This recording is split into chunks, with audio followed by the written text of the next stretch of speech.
I'm really happy to present to you a man named Dan Cooper.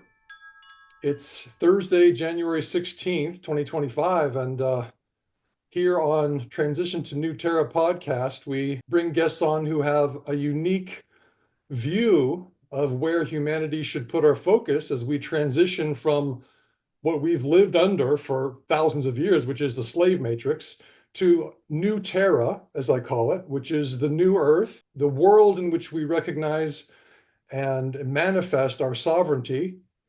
We're no longer slaves, we're sovereigns on the planet, and we have a galactic family. So Dan Cooper is uniquely qualified to talk about this. Dan, you have an amazing life. You've lived, you were born in 1953, but you've lived an extra 20 years on top of that in that time period, and you're going to explain how that happened. But why don't you tell us um, your bio briefly, from the age of 1 to the age of 17 or so? Oh my. Oh gosh. Born on Sampson Air Force Base, New York, in '53, and then shipped over to Japan for 3 or 4 years. That's where a lot of the training occurred. I was outside of Tachikawa on a big house, which is really unusual for a tech sergeant to have a big house with 2 stories, a whole house in Japan. Very unusual. That was your father. Robert Neal Cooper. He was uh, he was always the head of the photo labs at the any U.S. Air Force base we went to. He was in charge of the lab, the photography lab. So he was considered one of the top photographers in the U.S. Air Force. He would never have taken a bad photo. We'll get to that later. But you're saying that his salary was not big enough to afford a big house. So Oh, no way. how did he have this huge house, you're saying? Yeah, no way.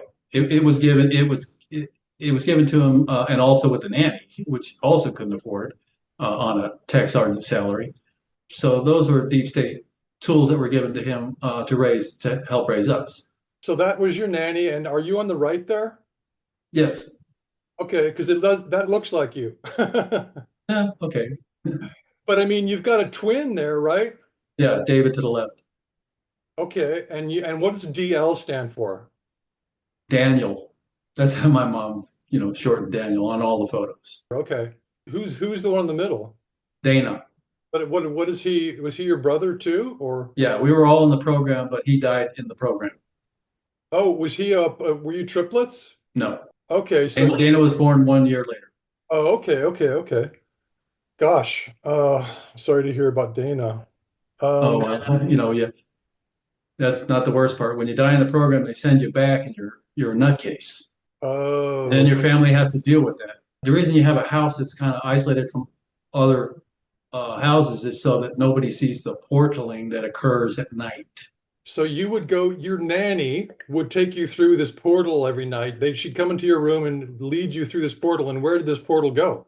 The other side of the island, Japan is a big island, a bunch of big islands. We go across the island to the underground base on the other side of the island, which I have the picture of. That's an underground base. 24 floors exactly. I know I counted them. We every month we would have to walk. We wouldn't portal into the base because they didn't want that to interfere with our medical examinations every month, and so we have to drive to the base. And that's why I remember the base intimately because in detail. Um, and then I have the photo, of the base. So, and I remember that specific photo very clearly. That photo op of that geneticist who genetically engineered me, the Japanese geneticist. There you are on the right in the boat, Yeah, Daniel. yeah. But what's significant about the photo is it's about 10 miles from the base. We're driving to the base. That's on the way to the base. It's one of the landmarks. That boat is a landmark. They say, "Oh, I said no, we're 10 minutes from the base," and because when you turn to the right, there's no sign, and it's a dirt road off the road along that beach. So that boat is 10 miles from the base. Well, that boat's no longer there, but that was our landmark every month. So your father took this photo, Yeah. and who are the two adults on the right? Ooh, I never knew.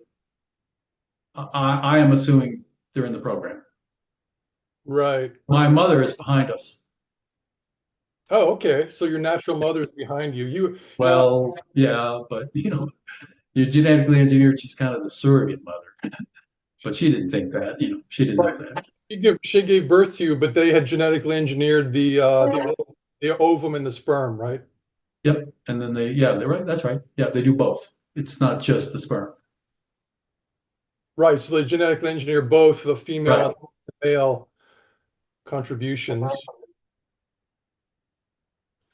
So that's You let's see, see. the Japanese science is what my dad is showing, because that's identifying how that's very close to the base, and those Japanese signs show where it is on the road. He's trying to show you where the base is. My dad is. Oh, Yeah. So he took pictures of the different signs. I have another picture of other signs that he showed that's near the base. He wanted to identify the base. The original photograph, no professional photographer would crop someone's head off right. or their feet. So The original photo showed most of the base, most of the dome. You could see all the way. You could see the scaffolding at the top with three Japanese construction workers with helmets with their company logo on the top. That's why it was cropped. just for people who are new to all this, a DUM is a deep underground military base. This one's 24 floors underground. Wow. Okay. And so you three little kids must have been really important to be the center of this photograph. That is a patent. The geneticist who designed us, engineered us, that is the patent for us. So that's what he's holding right there. Yep, yep. What was really interesting is they handed it to my brother Dana first, and he didn't want to hold it. And then they handed it to me, and I didn't want to hold it. And I handed it to my brother David, and he didn't want to hold it. So that's why he's kind of holding it with his hand to make sure David doesn't pass it on. We're like, what's this? That's the driver, the guy on the left. Okay. He's the driver, and then he drives that vehicle throughout the base. What kind of, That is a zero point energy electric vehicle, and wow. it goes 85 kilometers. That's its maximum speed All right. in kmh, kilometers per hour. Is it like the maglev trains that they have in Japan right No, now? no, it rolled on the rails. There were rails. Okay. That's the other thing you're not seeing is all the stuff that was cropped out of the photo. Yeah. There was a lot of things that were cropped out of that photo. So who cropped it? The deep state cropped it. Oh, Oh, how do they crop a photo out of an album? It's amazing. They use transporters, scanners and transporters, and they can take a photo out of your album, crop it, and put it right back in. and when you say album, you're talking about back in the old days, they had photos that were physical on physical paper. These are all physical paper. Those are all physical papers in a photo album. It was inside of a photo album. Right. So these days, kids don't even know what you're So talking they about. scan the photo so they know exactly where it is, and then they remove it, transport it out, then they crop it and reprint it in the original technology, which means the original paper, Yeah. and then they transported it back into the album. And I saw it the next day, and I went, "Whoa, where did my photo go?" Yeah. So they can do You amazing have to things. understand, my dad was the most prestigious photographer in the Air Force at the time. Wow. He would never have taken a photo like that. Right. That photo took him over an hour to prep for. All kinds of lights were added. He had these big, those big aluminum, big lights, that you put big in the old days when they set up photographing. Right. I don't know if you've ever seen it. There's actually a lot of equipment involved, big cameras and Yeah. tripods and light meters. And he did this for an hour. He set up that photo up for an hour. So this fellow on the right is the genetic engineer that the Greys taught how to make a super soldier. Yep. Wow. And do you have any idea where the Greys were working with this guy? Were they working at this level in the Dom? They're in the base. Yeah. They're in that base. Wow. How many Greys do you know were working with this guy? Oh, I don't know that. They don't, we're just little kids. We didn't meet them. We were training in martial arts during the evening in the base. Okay, well, before we get to that, let's look at these other photos. What is this about here? Portal training. I got kind of really that's why I have the nanny walking through the portal because it's scary, you know? And for some reason, I didn't really want to go through the portal, and so they kind of like, oh no, we gotta, teach you how to go through the portal. Those are two Germans. They spoke German. They're Germans. They're Nazis. So you're dealing with two guys you don't even know what they're saying because they're speaking a different language. Yeah, and I said to my dad, I said, hey, I don't speak their language, and they don't speak mine. What's going on here? And he said, just do what they tell you. Don't worry. So they're teaching me how to walk through the portal, Yeah, but which why I'm which I'm pretty freaked out about because I don't know, something happened and freaked me out. why are you walking through water? Is that sort of like what the portal experience? Oh, that particular thing is it's a fountain and it shoots up. That's what the portal looks like when you walk through it, and it's Hmm. what it feels like when you walk through it. It feels like water. Oh, like it's rushing past you. Oh, lights. Okay, okay. Sort of like in Contact with Jodie Foster, where Ooh, I she's don't know. where she's going through the wormhole and the lights are whipping past her and things like that. But it's the feeling. See, it's the feeling on your skin. Oh, It isn't just walking through um, a wall of light. And that's what yeah. it looks just like that. It looks just like that, a wall of light, like water. That's what the Interesting. portal looks like. Huh. So you have to walk through it.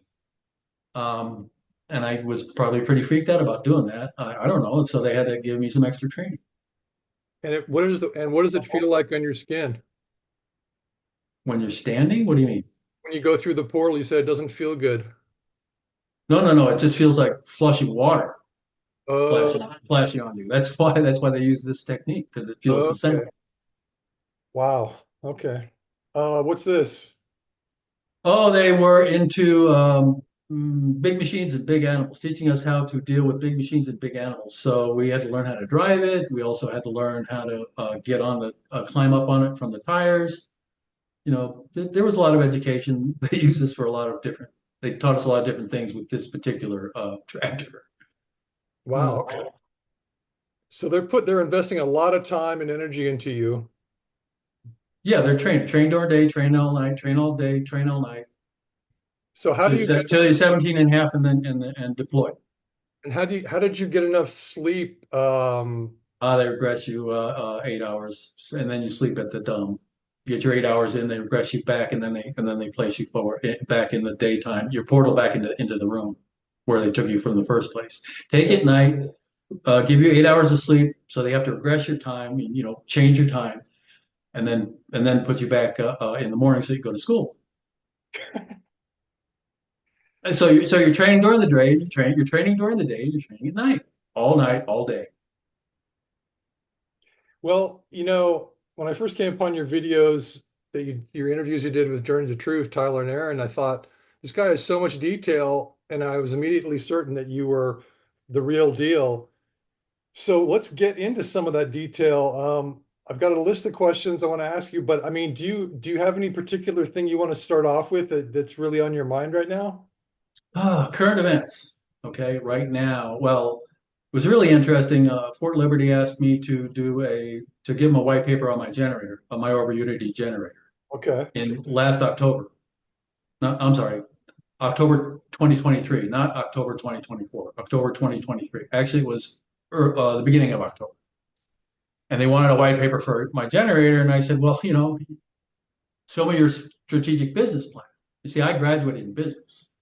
So, why would I want to sell my generator to someone who doesn't have a strategic business plan for selling it? Because I'm supposed to get a percentage of the sales, and if you don't have a plan for selling it, then you're not getting my generator.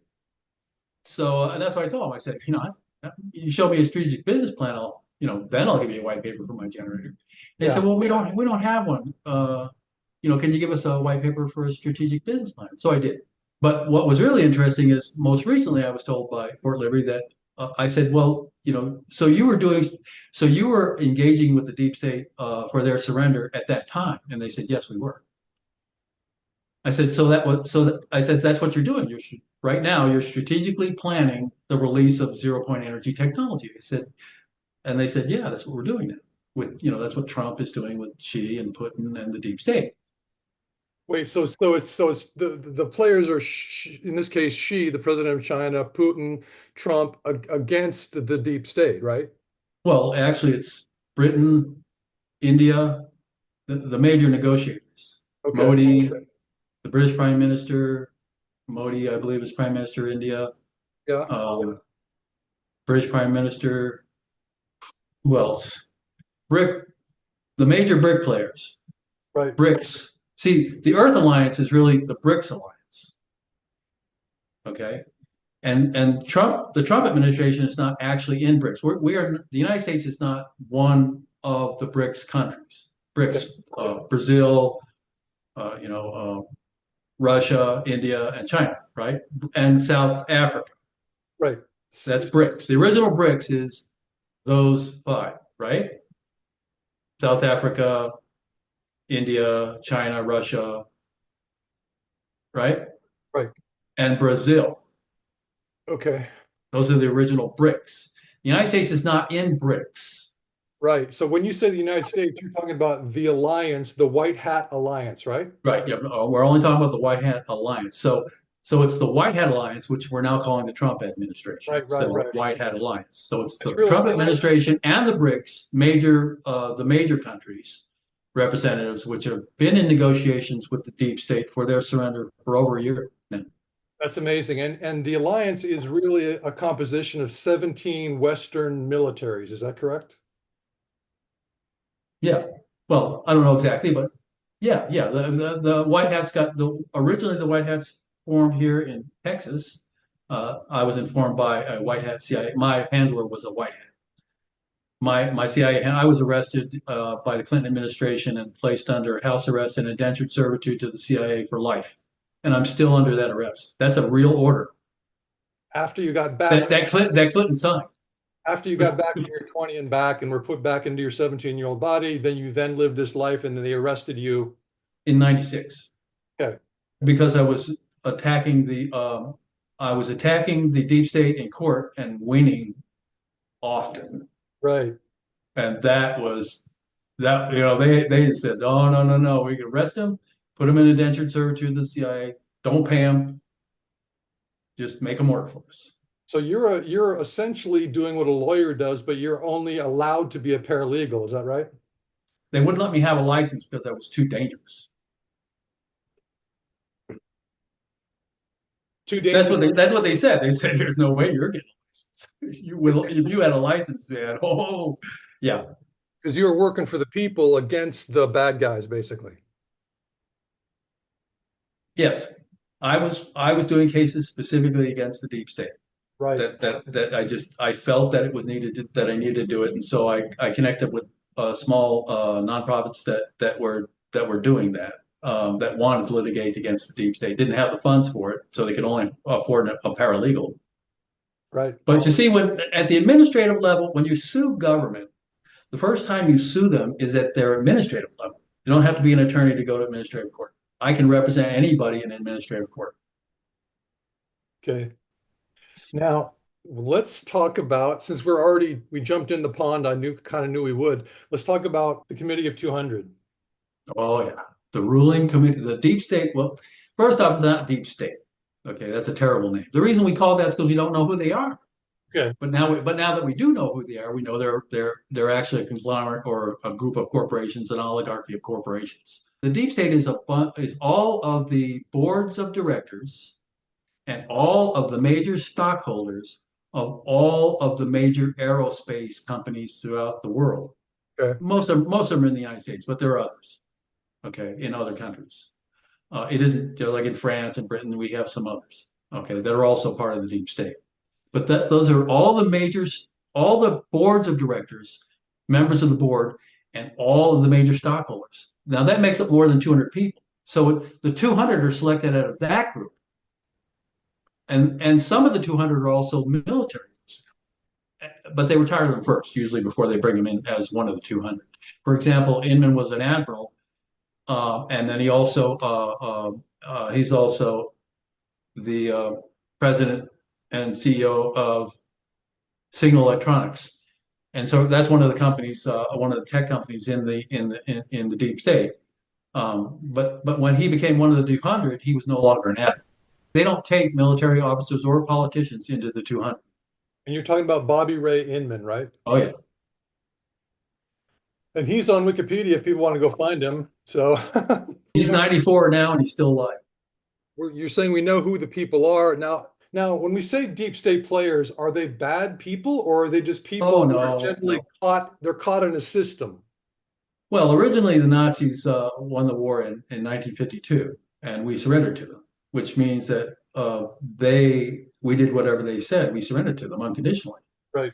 Um, so the original deep state was set up by the Nazis. Now it's gradually changed since then, and the Nazis are no longer in control of the deep state. They're not a minor faction, but they're no longer control of the deep state. The 200 aren't all Nazis anymore. Are we meant to be mad at the deep state players and do we want to punish them or are they just good people who are caught in a system? These are people who were always wanted to get out from under the thumb of the Nazis and eventually did. And that's what's going on now. It's part of them themselves trying to get out from the thumb of the Nazis. You see, you have to understand when you sign a surrender agreement, that's totally legal. You know, Greer's out there, oh, illegal and unconstitutional. Sorry, you surrendered.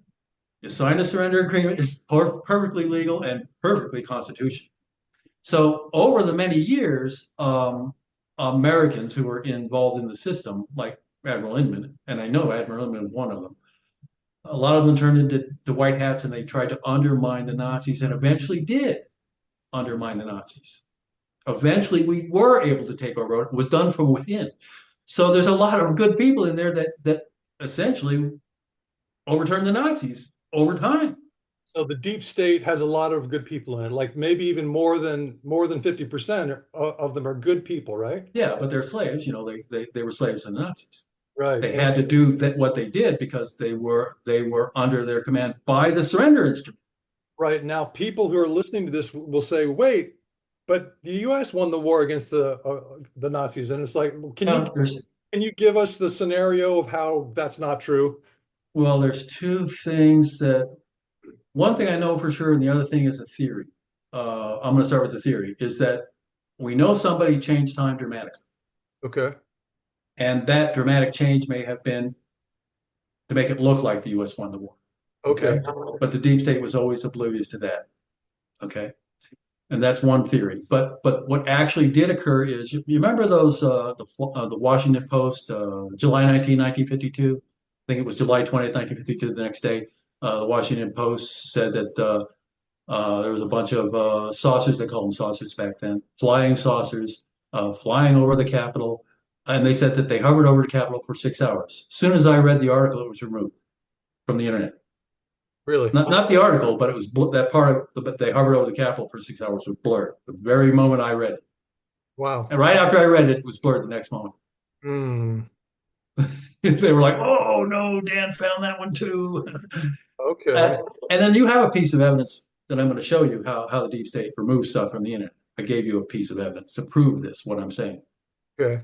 You know, we can go over that in a minute, but you want to hear the whole story about. So I think it was about 36 ships. It's my understanding it's 36 ships from what one of my officers told me when I was in Dark Fleet. One of the guys actually was in one of the ships, one of the officers, Right. German officers, Nazis officers, and then they had beamed 600 stormtroopers into the Capitol, rounded up all of the Congress and a bunch of corporate leaders, and made them all sign the surrender agreement on the threat of death, which they did. Everybody did. Truman, everybody. Everybody was there because they were voting on the new patents. All the big corps. This is what happened afterwards. Immediately after those three ships were given for study, because they needed the Americans to come to speed right away. Because they were we just surrendered to the Nazis and now they needed us to go to work, scientists especially. And so those three ships were given us for examination and for teaching tools.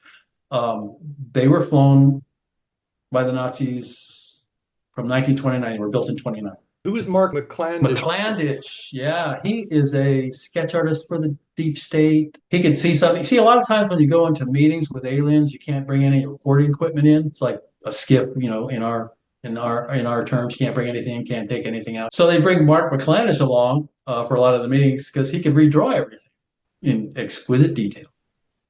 He could see it and redraw it. And that's what they used him for, because you can't have recording equipment, but you can bring Mark. Nikola Tesla designed those ships. He patented that ship in 1927. Show the patent. Now they keep the 21 and the 27 patents in to honor Nikola Tesla, but they doctored them quite a bit. You see, in 1921, there were no typewriters that typed like that. That is Nikola Tesla's signature. Cool. Typewriters didn't type like that in 21. That's 56 typewriter. So they changed it quite a bit. Go back up to the drawing. So That's in the patent library. You can all look it up. that's You see the first- wing. You see the wings. You see the side view of the wings, but there are no other views of those wings. Wait, where are the wings? Where are the wings? Oh, at the top. See that little kind of a side view of a wing up the top? Oh, Right this. there. One. Yeah, yeah. That's a side view wing. They're kind of that's just information. There were no wings. There were no wings. But they didn't follow through with it. They didn't show any other view of the so-called wings. They're just trying to snow you into thinking that it used wings. It didn't use wings. This is 6-force. This is the first 6-force aero vehicle. What do you call it? Aerial transportation. Yeah. This is, it basically the propellers on the side when it levitates first. See the first drawing, figure two. Figure two shows where it's I'm sorry, figure one shows where it starts. Okay. And then the propeller doesn't really lift it. It's not very much power. The 6-force lifts it mostly. Okay. And then when it gets to a place where the 6-force can maintain its position, then the propeller goes to the side and then it pushes along. And actually, the very first 6-force vehicles that we will be using are very much going to be like this. It'll be an electric motor with a propeller pushing you along, but the 6-force will levitate the vehicle. The first ones will be propeller. And there's the astronaut or the pilot, Yeah. little Yeah. tiny guy right there. But Yeah. sort of like that. You have to understand, Nikola Tesla never patented anything that he didn't test thoroughly first. Hmm. In other words, he built the patent and tested it before he patented it. Where do you think he got his ideas from? Is he from Venus or something? Oh, sorry, I'm not buying that one. Okay. You see, that's the non-interference directive. It would violate the non-interference directive. Well, maybe his soul was in a human body. Maybe his Venusian soul. And especially the Venusians, wouldn't interfere. Really? Especially, oh no, they would never have interfered in our development. No way. All right. While we're on the subject, is Val Valiant Thor here with 200 ships that are cloaked beneath the earth?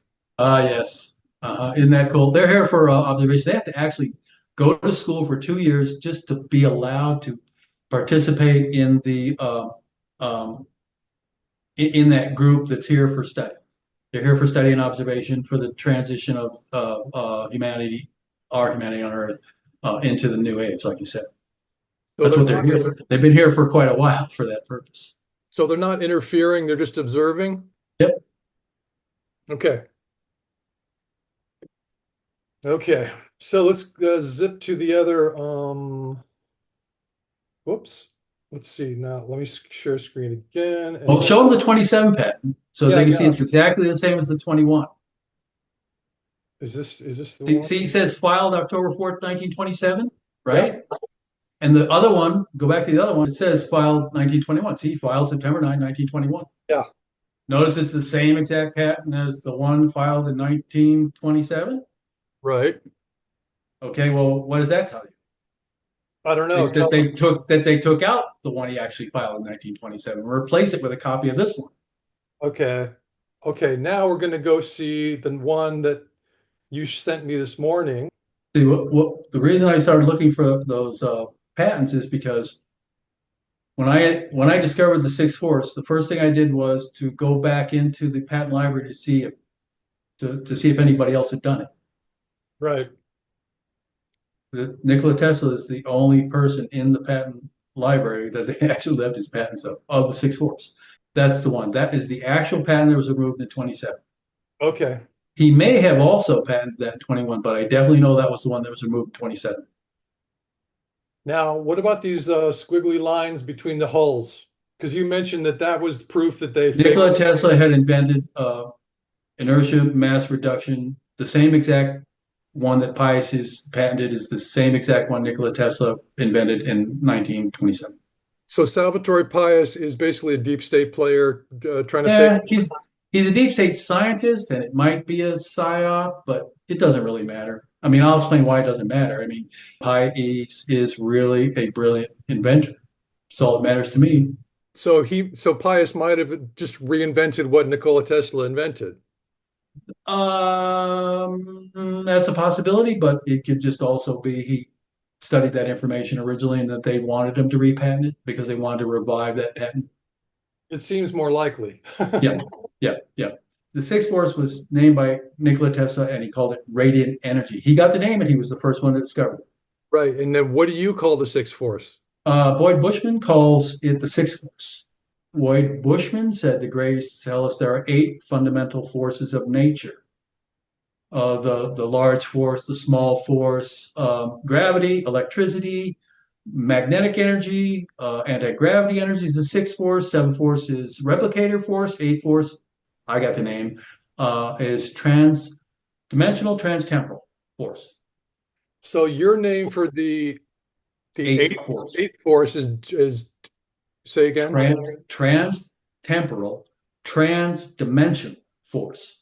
Wow, that's really cool. Yeah, the ship that McClandis showed in the Norton show in 1988 or 1989. Yeah, see the squigglies Yeah, in between the hull, right? And then you this go look line at right here, right? yeah. You go look at Pius's pattern. It's exactly the same. Like Pius explained, you have to have when you're approaching the speed of light, you have to have a mass reduction device, inertia mass reduction device. You have to. You can't go that fast. And that squiggly line is part of That's that. the device, the same device as Pius is patented. What does that Only Nikola Tesla patented it in 27. what does that squiggly line represent? Is it just like Pius explains it in detail in his patent. what is it? What He explains exactly what it does and how it does it. can you give us a one sentence description? Oh, wow. It sets up a field. Okay.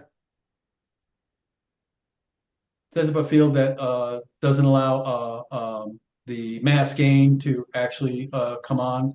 You gain mass as you approach the speed of light. And of course, Einstein, yeah, he's the one that explained that. And there's a bunch of equations on that. So if you don't have a way to prevent that from occurring, then you can't. You just get bigger, bigger, bigger, and then you're going to slow down. You can never approach the speed of light.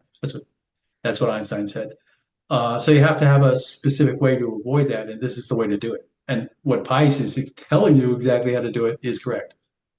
And His patents are absolutely correct. and we can go far beyond the speed of light, right? As you remember, Greer said that Ben Rich told him that we have everything in Star Trek. That means warp 10.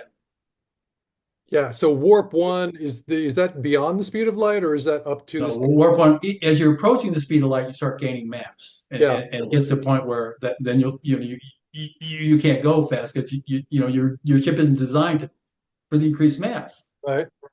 So unless you have an inertial mass reduction device, you can't go up to the speed of light or past it. Right. So the ships that the advanced races have and that some factions on Terra have, they're superluminal. The superluminal, they're faster than the speed of light, right? That's right. That's right. So they all have this kind of And our ships, the deep state ships, all go slightly under 10. After 10, everything dissolves. So you keep it under 10. Now, as far as bending space, that would be Bob Lazar, and that would be element 115. And then that's another kind of field for being able to enter hyperspace or to bend space, basically. I think you can go faster or about the same speed. I don't know. There's only two other ways to go faster than that, I've been told, and that is to go through the gates, the star gates. yeah. Uh, we have a lot of those, a lot of different types of those. Time travel is also a way of slipping through long distances, but that's also restricted. But the eighth force, there is no restriction at all. All right. You can go anywhere in the universe instantaneously. Right. So let's talk about the eighth force and the sphere beings. Can you give us the history of the sphere beings and our solar system? I don't know the history of them. I I only mean, know. the history I of their interaction with us is what I mean. okay. So according to Corey, they were supposed to have come in around 1989 and started setting up spears throughout our solar system in order to protect us from uh, energies that were coming into our solar system that were going to be detrimental to us on the surface. So they originally came here to set up spears. They were all planet-sized spears. And you've seen evidence of that since we had those kind of solar storms all through December, a lot of X's and M's. Yep, an X class, if you look up X class solar storm, it means significant damage to the surface. And we had a whole bunch of them in December. None of them impacted us. And a lot of the solar flare scientists were saying, "Wow, we had all these solar flares and nothing happened. What?" So those spears that were put up in '89 to protect us from those flares did protect us from those flares last month. All right, now you talked to the sphere beings in 1982 before you even knew that Corey Good had talked to this, that knew about the sphere beings, right? Oh, well, yeah. In '82, they talked to me and asked me to do, well, I mean, they asked me to do two things. I didn't have to. They just asked. We discussed it. We debated it, you know. I didn't just say, oh, yeah, sure. You know. They asked me to teach China business. And this is when China wasn't doing business. I mean, they were completely different Yeah, back then. yeah. And I was like, I said, first thing I said, China doesn't do business. How am I going to teach them to do business? They don't want to do business, you know? And how should I go about doing that? So, well, you're going to have to go to college and you have to, you have to get this degree and that degree and this degree. And I was going, that's a lot of studying, you know? They wanted me to get three specific, they wanted me to study in three specific areas: business, international business management, which was at the University of Colorado. And I was already in Denver at the time. That's when summer '82, I was in Denver. So that was easy to go to the school right there, University of Colorado at Denver campus, UCD. And then they also wanted me to study political science. And we had that discussion. So why I wanted me to do that. Well, you can't teach, China business unless you study their political system. So, okay, yeah, I got that. Okay. And electrical engineering. So that I could invent zero point energy generators. I said, wait a second. You mean we never needed gas in the first place? And they said, no, never needed it. But how did you meet these folks? I mean, what did they look like? It was just this discussion. There's no person to person. But They were discussed. They were talking to me in my head. but how did you know they were real? Well, I asked questions. Did you hear the voices in your head? Yes, yes. What did they sound like? Like a male. A male. Yeah, mid. A strong male. Not a weak male. So it'd be in the 20s or 30s. It's the voice. You're asking me what the voice sounded like. Sound like Yeah, not truly young, but yeah. not old either. Like a commander, a commanding voice They kind of. weren't commanding me. They were asking me, and then and I said, well, why do you want me to do that? And it all made sense. He said, I didn't just do it; it just made sense. They said, Yeah. well, why do you want me to teach China business? I said, isn't that like giving milk to a snake? And they said, well, it'll prevent World War because right now they're in a war footing, and so is the Soviet Union, and that will stop World War. They'll stop China from going to war, and it'll stop Russia, Soviet Union from going to war. I said, Right. that makes a lot of sense. They'll be more into doing business. Now, if you're doing business with someone, you don't want to kill them. They're your clients. They're your buyers. And that's what they were saying. They said, if they're doing business with everybody, then they won't have any that much, automatic animosity towards them. Right. And then also they will buffer China against the Soviet Union, and then that'll stop the Soviet Union from being so aggressive. And then they said, but the main reason is that will actually force the release of zero point energy technologies. Okay. And then that's when they described to me what zero point energy technologies were. And then they told me I was going to be inventing them. They said that, well, in 30 years after you teach China business, they're going to be the number one economy in the world. You have to understand that they gave very, very specific forecasts, and every single one of them happened. You because gotta, you see, the first time they talk to you, it's like, yeah, sure, yeah, okay, yeah, you're these guys, yeah, yeah. But when every single prediction occurs, right, well, I don't question it anymore. I mean, I do question, don't get me wrong, but I'm not, real sarcastic about it or real, right. I respect the fact that everything they said came true, every single thing. Well, you said in a previous They were interview, forcing, I'm sorry, they wanted to force the release of zero point energy technology, and they felt that if China became the number one economy in the world, it would force the United States or the pseudo United States. Remember, the deep state rules all the countries, and they're a separate civilization with their technology. I'm talking about our technology, the non-deep state technology.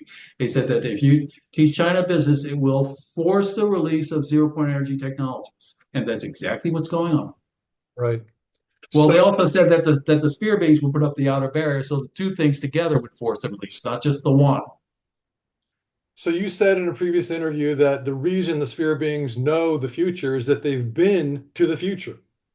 Well, they they see the future in the past and the present simultaneously. It's kind of Right. So it's if you have the eighth force, you could do that. because it's trans-temporal. Transdimensional, transtemporal. When you're in a pure energy eighth force sphere, Yeah. which you don't go in with your body, you just transport your soul into. Right. And then when you think of a place or a time you want to be, you Yeah. are instantaneously there. Right. When you think of an alternate universe you want to be and an alternate time and place, you're instantly there, no matter where in any universe. And these eighth force spheres that they can go into with their soul, this is also the sphere that they placed around the solar system to help us. Correct. It has an entity in it that controls that sphere. So tell us about that story. Oh, let's see. 82, they told me they're going to put up the outer barrier. I said, oh, tell me more about that. And I said, no, we'll tell you more just before we put it up. I said, sure, okay. Okay. So in 2012, they came back and said, we want you to tell the Obama administration about the outer barrier. I was like, you want me to what? They're going to think I'm a nutcase. Yeah. I said, it's no, I said, you won't lose anything by telling them that. I said, okay, no problem. I got, so I did. I spent a lot of time emailing different Obama administration, including his wife. I actually got a hold of his wife Okay.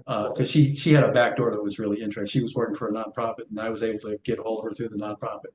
But that was what I was being asked to do, was to get the message out there. It's going to be an outer barrier that can't be penetrated, can't leave, and you can't come in, and it's going to be placed around us soon. And you guys need to clean up your act. And that's Yeah. what they told me. Yeah. They told me to pass that along. That you need to change. You need to release humanity that you've enslaved. Well, what was the strategy of the placing this outer barrier around our solar system? What does that do for us? Oh, well, the Nazis had aligned themselves with the Draco and the Greys and a number of other bad players who were really into slavery and other things. Experiments, genetic engineering, slavery of humanity on Earth, all into that. And that's what the Nazis, they bought tech in exchange for going along with that whole program. See? Right. So they got alien tech from the Draco or the Greys Right. to go So, along. so the Draco have an interest in making sure that the Nazis continue to abide by their contracts. Well, Right. if you put up an outer barrier around the planet, now the Draco can no longer, they can't reinforce their troops in here. Right. And none of the leadership, nobody in deep state can leave the planet. I'm sorry, leave the solar system. They can't Right. leave. Right. So they've already been arrested. It's just that we, the regular people, we don't know that. Now they know that, and they're messing with us because they're not telling you that. That's the reason they're surrendering. And it isn't out of the kindness of their heart. It's because they got arrested. So in 2014, the sphere being December 14, 2014. one December sphere being, one sphere being, one soul inside a sphere makes a Yeah. sphere big enough to protect us with the eighth force power to protect us from Draco reinforcements. Right. Right. Around the entire solar system. That's one. But they also put one around the planet when Yeah. they first put it up. They took the one around the planet down. And originally we couldn't even communicate. The deep space couldn't communicate with anybody, any of its assets outside of the solar system. They allowed communication, but it was about a year later. They took down the barrier around our planet and allowed communications about a year later. Communications within the solar system? No, communications. We have bases. The deep state has bases in this galaxy and many other galaxies. I see. So that's the eighth force can prevent communications, but they tuned it so that the deep state could still communicate When they allow it. when they allowed it. They also allow people to go in and out, but you have to agree. You have to agree to submit to trial. That's what they explained to me, and that's what I explained to the Obama administration about trials. That's very important aspect of this whole thing. If you want permission to go through the barrier, you have to submit to trial. Well, no deep state player would do that, which just means they're under arrest. Because they would be if they submitted a trial, they would never be able to be allowed to continue Well, their. well, no. You see, when you submit to trial, you also submit to sanction. If you get prison time, well, then you get prison time. You agreed to it. Yeah. So these sphere beings are not spheres. They're just souls that happen to use eighth force spheres, and that's why we call them sphere beings. Oh gosh, spirit. Corey describes five. He says there are five aliens. You see, I don't know this, but I do believe Corey's original stuff, not the latest. Okay. I believe there are five species in the Spear Being Alliance. One of them being the blue avians, the other one of them being the actual spear beings that they're beings that live in a little energy of spears. Okay, but they're not spheres. They're just using the eighth force sphere to live inside of. Yes. Yeah. Yeah. Yeah. Because when your soul's inside of a pure eighth force energy sphere, you think of where you want to be. Oh, nothing can penetrate it. There is no other means of penetrating it. There is no defense against it, and there's no way to penetrate it. You fire a weapon into it, it fires right back at you. Oh, the same weapon. Wow. It doesn't matter what you fire into it, it's going to come right back at you. Yikes. Now, you also mentioned that Jesus was a sphere being. I'm pretty sure. I know he's an alien, and I'm pretty sure it would have been a spirit being because that's on that level of spirituality. They are on that level of spirituality, Right. So I suspect it was a spirit being. I think it was a blue avian. You've seen a lot of the Vatican photos of blue avian kind of tech. With the blue spear surrounding and then levitating off the ground. Different priests, saints. They have paintings of that in the Vatican. So who are the five sphere beings? It was like Corey says, it was the blue avians, the spear beings, which is a small spear, not a big spear. Okay. Of the triangular head. The triangular headed beings Golden triangular headed beings. Hello. And then, yeah, we only know of the three. Okay. Corey hasn't described the other two yet, and I don't know the other two. Okay. And we're going to become the sixth. We are the sixth. That's why they came here to protect us.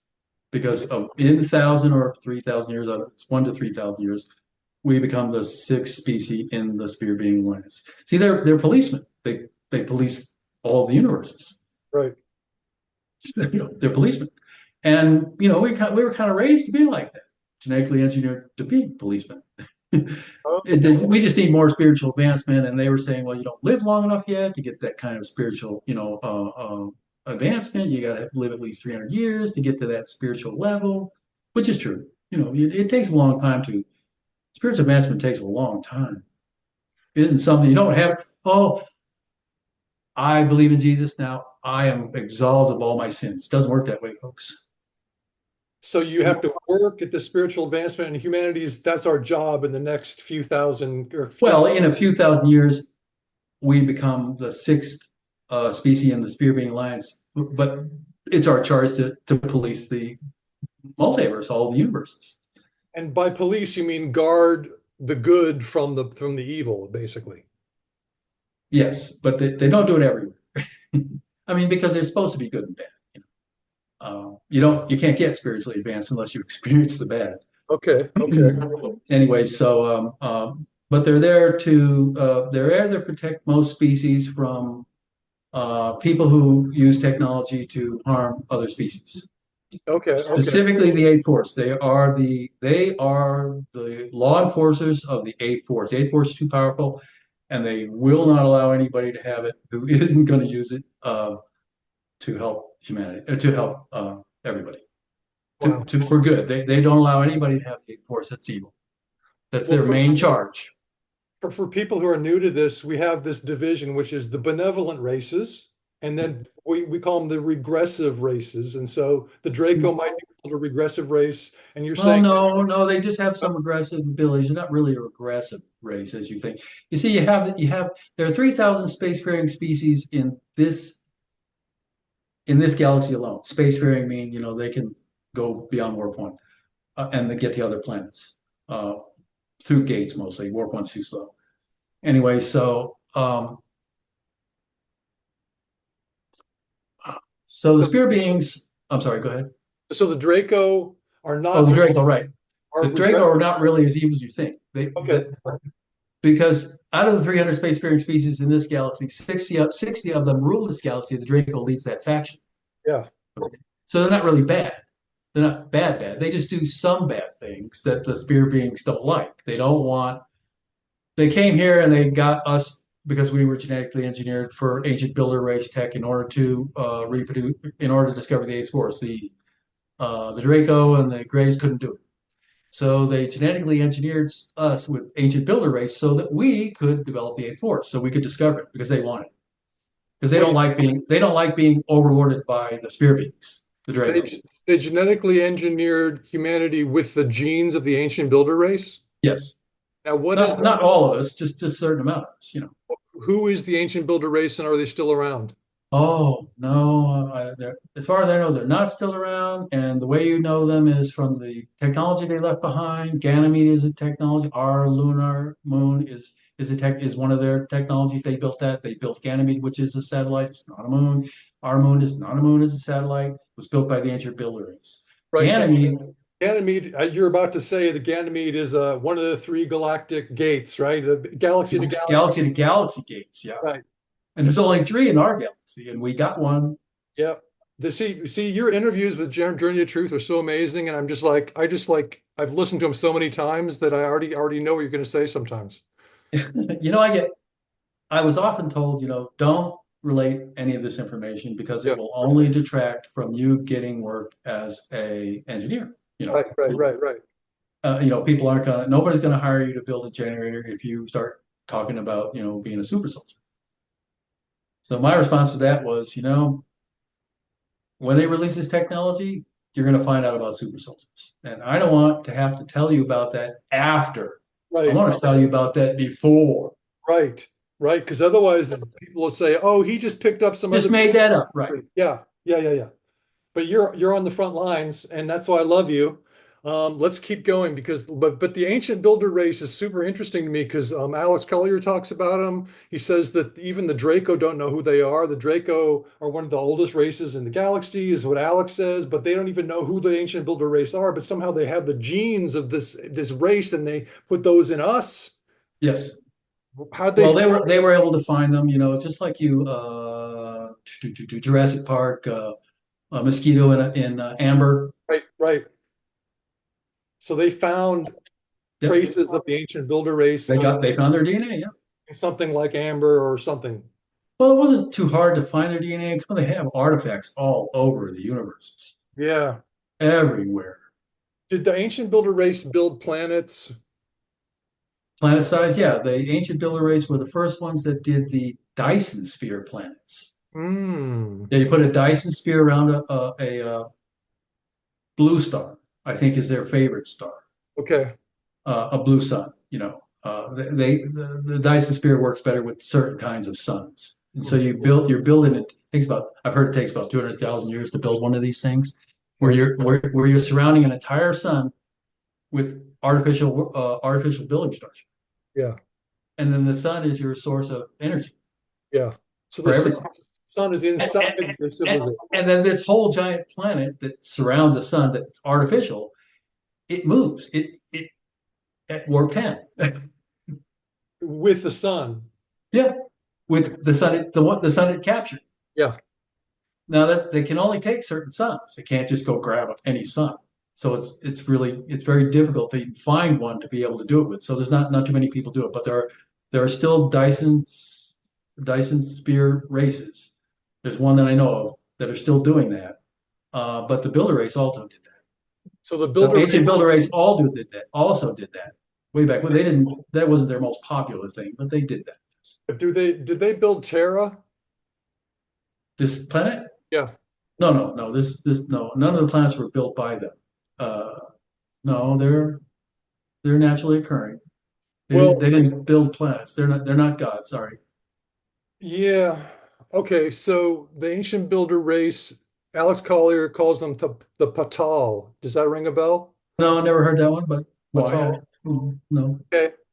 So let's and I think Elena Denon calls the cedars the Patal, so it's a little confusing, but anyway, it doesn't matter. Um, let's go to another question. Let me see. I've got so many questions for you, Dan. Are you doing okay? Are you feeling good? Yeah, yeah. You're just like you are a warrior, I can tell. You just keep going. That's what I love about you. You don't stop. Okay, now, so let's go back to you were starting to give us your bio, but there's so many things that you did. But let's just say that for 17 years they trained you. Then you get into your 20 and back. So tell us about the 20 and back. Oh, okay. So when they deploy you, they beam you up to the ship. Okay. Right out of, I was beamed out of the locker room, the dressing room of the New York Athletic Club, the, the pool dressing room, I think, which is on the third floor. Same pool still there. And you can actually see the dressing room in the photos of the New York Athletic Club pool.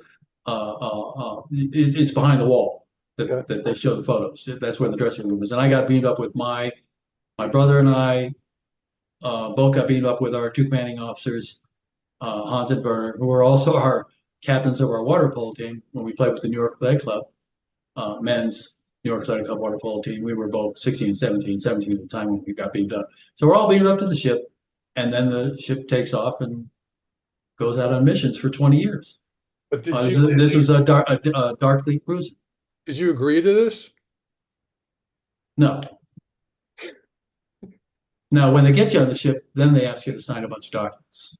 They just basically abduct a 17-year-old from his wonderful life of being a star polo player, and they're like, we're gonna have you do some other stuff now. Forget your girlfriend, forget your friends. Well, they kind of give you a little bit of heads up before they take you. For example, about a few months before I was my two commanding officers, Hans and Werner. They weren't wearing Nazi uniforms when they were water polo captains at the New York Athletic Club. They were regular Americans, American citizens running businesses in America legally and playing water polo at a high level at the New York Athletic Club. Well, we never lost a match, and we played international tournaments. Yeah. We won them all. Anyway, so yeah, and we were just a couple kids, me and my brother David, playing with all these men, big Well, old yeah. big, Well, big guys, yeah.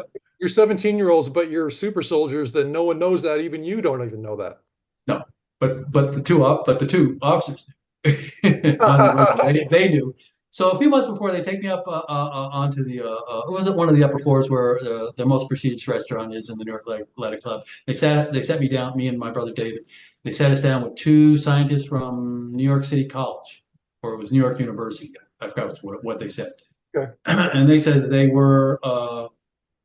they said we have a question for you, and I said, oh, sure, whatever, you guys are, university professors, PhDs. Well, what can I tell you, They said, well, just see what you can do here. So right now we're really baffled. We are trying to make an atomic engine. By the way, that is the atomic engine that they used to drill the first tunnels for dumps.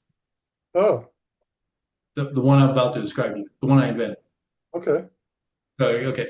So these two guys, they say, and now Hans and Werner are sitting there watching me talk to these two PhDs, and I'm 17, right?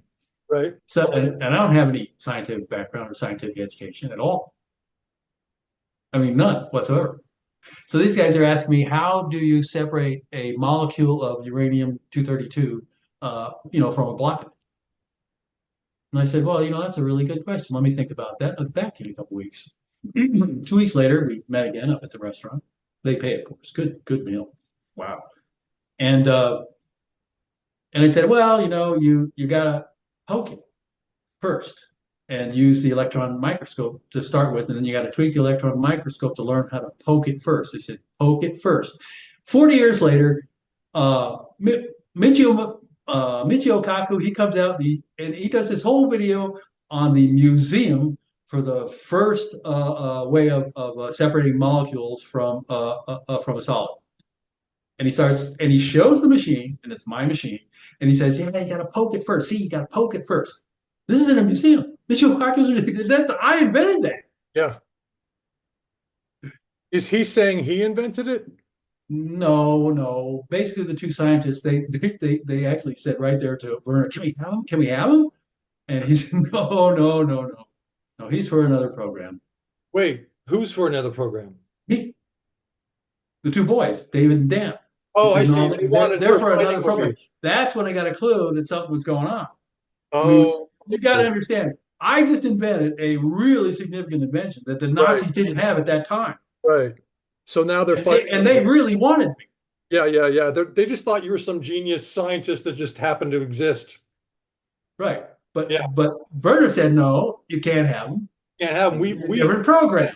We genetically engineered this guy. They're not going to say that, but that was his what he was thinking. Well, We he looked have at him the and time they on he looked at him and they knew. You see, I could see their eyes and they were talking, and I knew that they knew what that program was, and I knew all of a sudden that I was designated for a program that was more important than what I had just invented.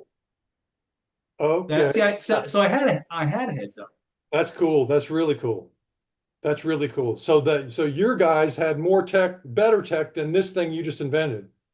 No, Meaning the program you're going in yes, has cooler tech.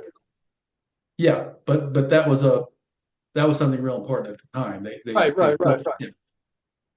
All right, now since we're on and Michigan, it's in a museum. I mean, Michio Kaku, he did a whole show on that museum of that item. right? Can we just do literally one sentence? Just give me a yes or no. Is Michio Kaku and Neil deGrasse Tyson's view that the Big Bang is wonderful? Is that just nonsense? Well, I don't know about the Big Bang. I never saw their views on that. I just know that those two are disinformation agents and have been for many, many years.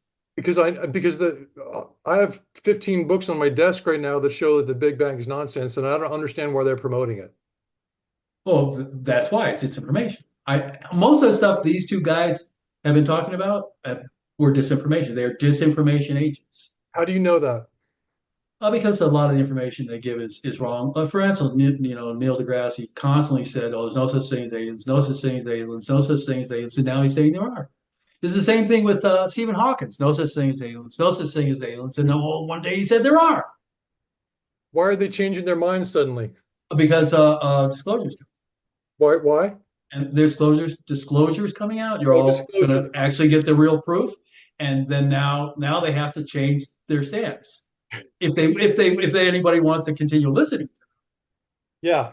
Well, I mean, I literally have, like I say, 15 books. Here's The Big Bang Never Happened by Eric Lerner. I Hmm. mean, it's what I've been studying for the first chapter of my book, Artifact Terra, that talks about who built our planet. Now, I know you may not subscribe to that idea that our planet was built, but I'm working on that book and we'll see what happens. And it may not have been the ancient builder race, but I think somebody did. But anyway, it's not about me. This is about your intel. So let's go. We've talked about the sphere beings, which is really, really cool. Yeah, Go to my but question. you have to remember, I'm not really a scientist. All I wanted to do was invent zero point energy technology. I didn't go into other areas. I focused. I see what you're saying. You're saying, but you are a scientist in your specific Yeah, localized area. yeah, yeah. I mean, I'm a political scientist by education, a business strategist by education. I mean, I Yeah. have my background, my educational backgrounds. I'm a fighter. That's my background. But I was never a scientist. But you were genetically engineered to be smarter, faster, more capable than normal humanity. Is that correct? Yeah, it gives you a little bit of a lead. It gives you a little bit of an edge. You have to study. There's a lot of training involved. I mean, you get that gives you an edge, okay? But it's a little bit of an edge. If you don't train, it's useless. So you train, you learn, you read books. Okay, so now you wanted me to ask you about bubble gen. Tell me about that. Oh, okay. So um, it's a proof. It was my first when I first invented a zero point energy device. That was my first one. I started studying that in 2004 and completed it in 2005. Basically, if you take a ball that's full of air, it'll float on water. But if Okay. you fill the ball with water, then it will sink. Okay. Okay. So you have positive buoyancy where the ball will float, and you have negative buoyancy where the ball will sink. Okay. But you can also pre-charge the ball, which is you can put just enough water in it where it starts to sink. Okay. And so that's where you start. That's your float. Your float's carrying a bunch of magnets. So that's where you start. You pre-charge the float so that it barely sinks, not Okay. sinks fast. Okay. Yeah. So now all you need to do to get it to go positive buoyancy to start raising inside of a cylinder of water, get those magnets to raise inside of a cylinder of water, is you just have to put a little bit of bubbles in it, not a lot, just enough to get it past that little negative buoyancy and into a little positive buoyancy. So you don't really have to add many bubbles to the float to get it to rise. But if you got magnets in that float, and then you put coils all around it, all around the tube that it's floating in, as the magnet's moving past the coils, it's generating electricity. Now just say infinity length. Okay, at one point, that flow will rise to the point where it will produce more electricity than it took to fill that float with the little bubbles you needed to raise it. And that's what over unity is That's proof of over unity. that's what it's a higher production of energy than goes into the system. Yep. Right. Yeah, that means you're drawing energy from the vacuum. I invited Elon Musk to join us today. He didn't get back to me. Mhm. But I said, we're going to be talking about over unity. I mean, I didn't go into more specifics, but if he got that email from his team at Tesla Inc., then I don't know why he's not here to talk to you. Well, I'm sure he'd want to do it in private first. Yeah, but it would be super cool for him not to do that. Why doesn't he just come clean? Oh, he does want to move into the transition, and he's pretty sure that he knows the best way to do it. But I disagree. Well, I was going to ask you about that. What is Elon Musk's plan? Because he's been building rockets with the deep state's money, the ICC's money, the Interplanetary Corporate Conglomerate's money has been funding this antiquated rocket technology nonsense that Elon's doing. Yeah, the rocket How boost. much how much does Elon know? And if he knows about the secret space program, how is he going to get out of it? Because most of us really love him and don't want him to be a deep state player. Well, he's not really inside of the program. Okay, He's sort of outside that they use him. okay, They basically allowed him to do that whole electric motor thing because their plan was to release the Floyd generator, and the Floyd generator would fit into his electric vehicles very nicely, right. and his electric robots and all those other electronics things he has. To replace the battery of his cars. Yes, all the batteries and all those things. And so that was the deep state's plan, and they just merely allowed Elon doesn't know. They merely allowed him to roll out that plan. The problem is it's a bad plan, and Elon needs to move on past them. So he needs your over unity, better over unity generator than the Floyd Well, generator. it's cheaper and Yeah, not as powerful. See, I built one like the Floyd. The Floyd is about this size, right. okay, and that kicks out 300 horsepower, 223.7 kilowatts. Okay. All right. Well, come on, what what is it, the Tesla S or the Tesla T or something like that? I forgot what it was. Uses 360 kilowatts at its greatest draw. It can't Right. draw that much from the battery all the time. He would love to draw that amount all the time. Well, you can do that with a Floyd, Okay. but the Floyd is too powerful. You can take that thing out of Nikola Tesla's car and stick it into a laser rifle. Out So of unless Elon, you out of Elon's car. Yeah, you take that Floyd out of Elon's car or out of his Tesla wall and stick it into a laser rifle, and it would take literally an army to defeat you. Okay. You So just it's put full body armor on, and you got a rifle that will shoot and never stop. yeah. So who created this Floyd generator? Floyd, we think it's Floyd Sweet in the 80s, but we don't know for sure. We know it's solid state, and I've also created a solid state generator like about that size that forms pretty much that amount of power. So I know it's possible because I did it. But I also realized it was a security risk.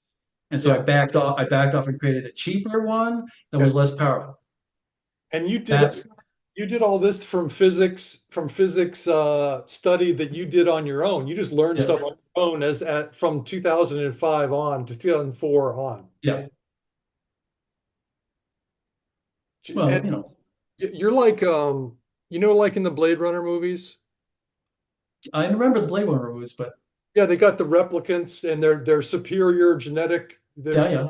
physically superior, and Harrison Ford has to fight these physically superior replicants and stuff. So you're like the replicant, but see, we shouldn't see in this movie, humanity looks down on the replicants because they're like, how dare you not be original humans? We're the best, even though the replicants are clearly superior. So you're like the replicant, and I think we should understand that humanity was genetically engineered. You're just an upgrade of you're just another Right. I always say we were all G mode. G mode, genetically G mode. We were modified. all G mode. Yeah. Yeah. Yeah.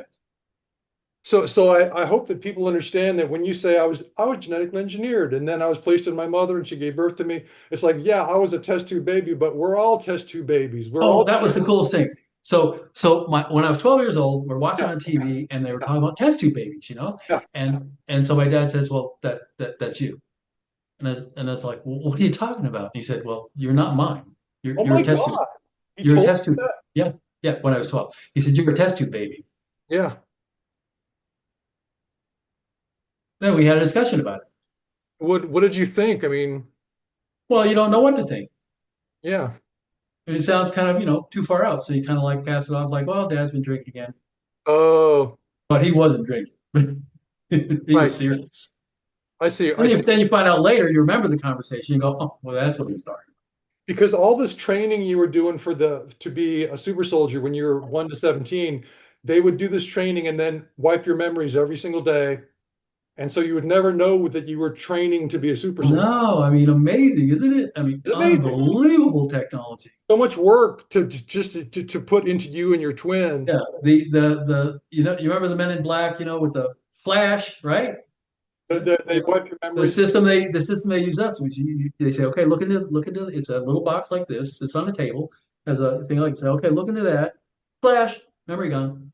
Do you know what the tech is to make your memory go I away? would know. No, no. See, I would know. Remember, I'm not a scientist. I wasn't then. I was a fighter. Right. I wasn't raised as a scientist in the program. But But you're but but my boss, I'm sorry, my probably commanding officer, Werner, he wanted to show the top scientist in the country that without even studying science, I could do it. without studying science, you could do. Without studying science, I could solve the greatest scientific problems. He wanted to show them that. Okay, well, what happened with that? Well, they said, "Can we have him?" And he said, "No, he's for this other program." He was just But the showing point off. is that he showed me then that I had that ability Yeah. Oh, so he was helping your confidence. in science. Right. Because he He was couldn't, showing me that without any science background at all and any scientific training at all, that I can invent at the highest level. you could figure these things out that He, others. he was he was showing me off. Yeah, yeah, yeah, yeah. He was showing me off to the physics community, Right. the deep state. He said, look what we engineered here. Because Look what he can do. Look what he can do." he wanted you to feel that Yes, approbation so that you could have yes. confidence because he couldn't tell you the real Well, detail. I was about to go into combat, and he wanted me to be very confident in combat. Right, because you were going to be a combat soldier at the age of 17 and a half in this. So he wanted me to be convinced that I could do anything. Right. He had to put you in battle in impossible missions. You can't go into battle in impossible missions and think you're going to lose. So what was the name of your commander again? Your Werner. I only remember Werner. I used to call him Werner. I forgot the whole name. It so was the Hans first. and Werner, the two commanding officers, the colonel and what's right under a Nazi colonel? Lieutenant Colonel. Okay, and his first name was Werner. Werner, I don't know his first or last. I forget. I was a kid. He was just Long, Werner. long, Okay, okay, yeah. okay. I always call him Werner. I don't remember the whole name because I always call him Werner. I called Hans Hans. Or, I think Hans was Hans's first name and Werner was Werner's last name. Right. And Werner spoke English and German Oh, fluent. fluently, and Hans spoke. Both of them. Okay, okay. Yeah, they're Americans. They've been American. Werner was a Nazi and he was arrested in the war, put into an American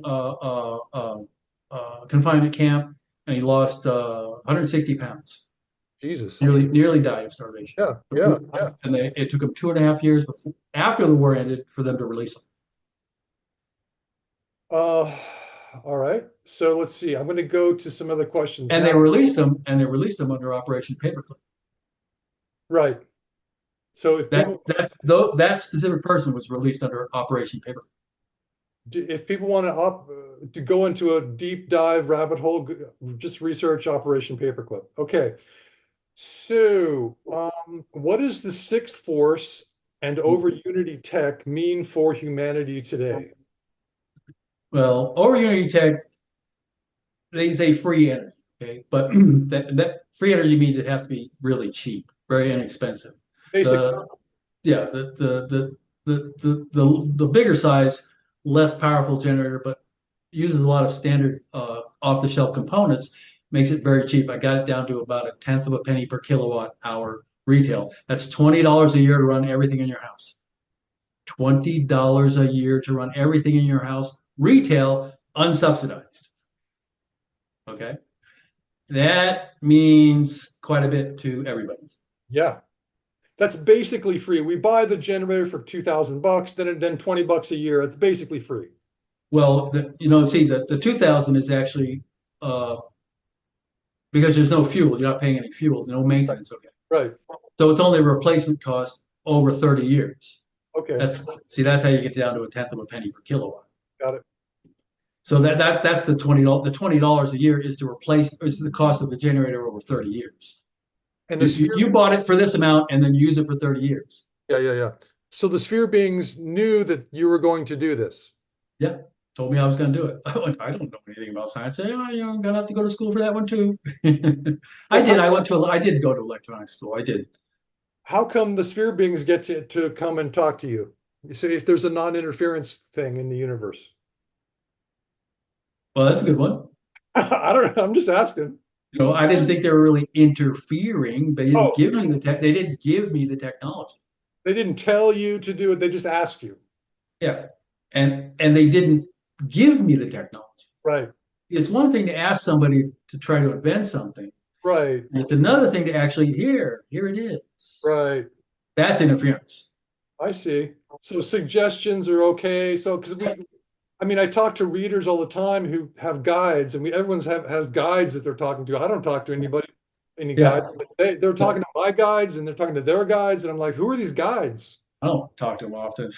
And every time they talk to me, they ask me to do something. I don't want to talk to them. Anyway, that I'm just joking.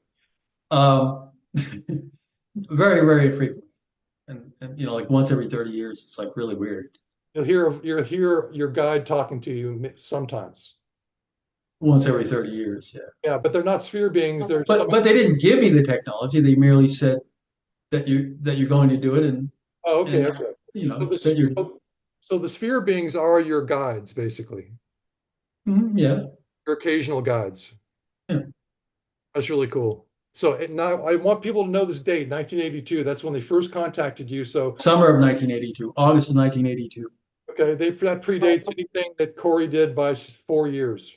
Actually, it was July of 1982 because I had to apply to get to the university in August. Okay. Anyway, then they told me go to school, study this. Oh, okay. That's good. They asked me, because we had the discussions, we had a debate. I didn't just say, oh yeah, sure, we'll be, we debated it. It made a lot of sense, and so I kind of thought, yeah, I'll go try that. See, the weirdest thing was you're going to teach China business. I said, well, how am I going to do that? These guys aren't even doing business. I said, don't worry. When the time comes, when you graduate, we will bring China to you. It's exactly word for word what they said. Right. Sure enough, I'm graduating from the University of Colorado, 19 in fall, the fall being December 1985. I'm graduating, and they bring the Chinese finance minister of China into my class. I knew immediately what was going on. That was the spear beings bringing China to me to Wow. teach business. Wow. And even my instructor said, "Well, we brought him here for you to teach, Dan." My um, the name skips me right now. He's still there. He's still teaching Chinese courses at the University of Colorado. Doctor, anyway, so he was pretty good. He's still teaching there, and he teaches Chinese studies at the University of Colorado, Denver campus.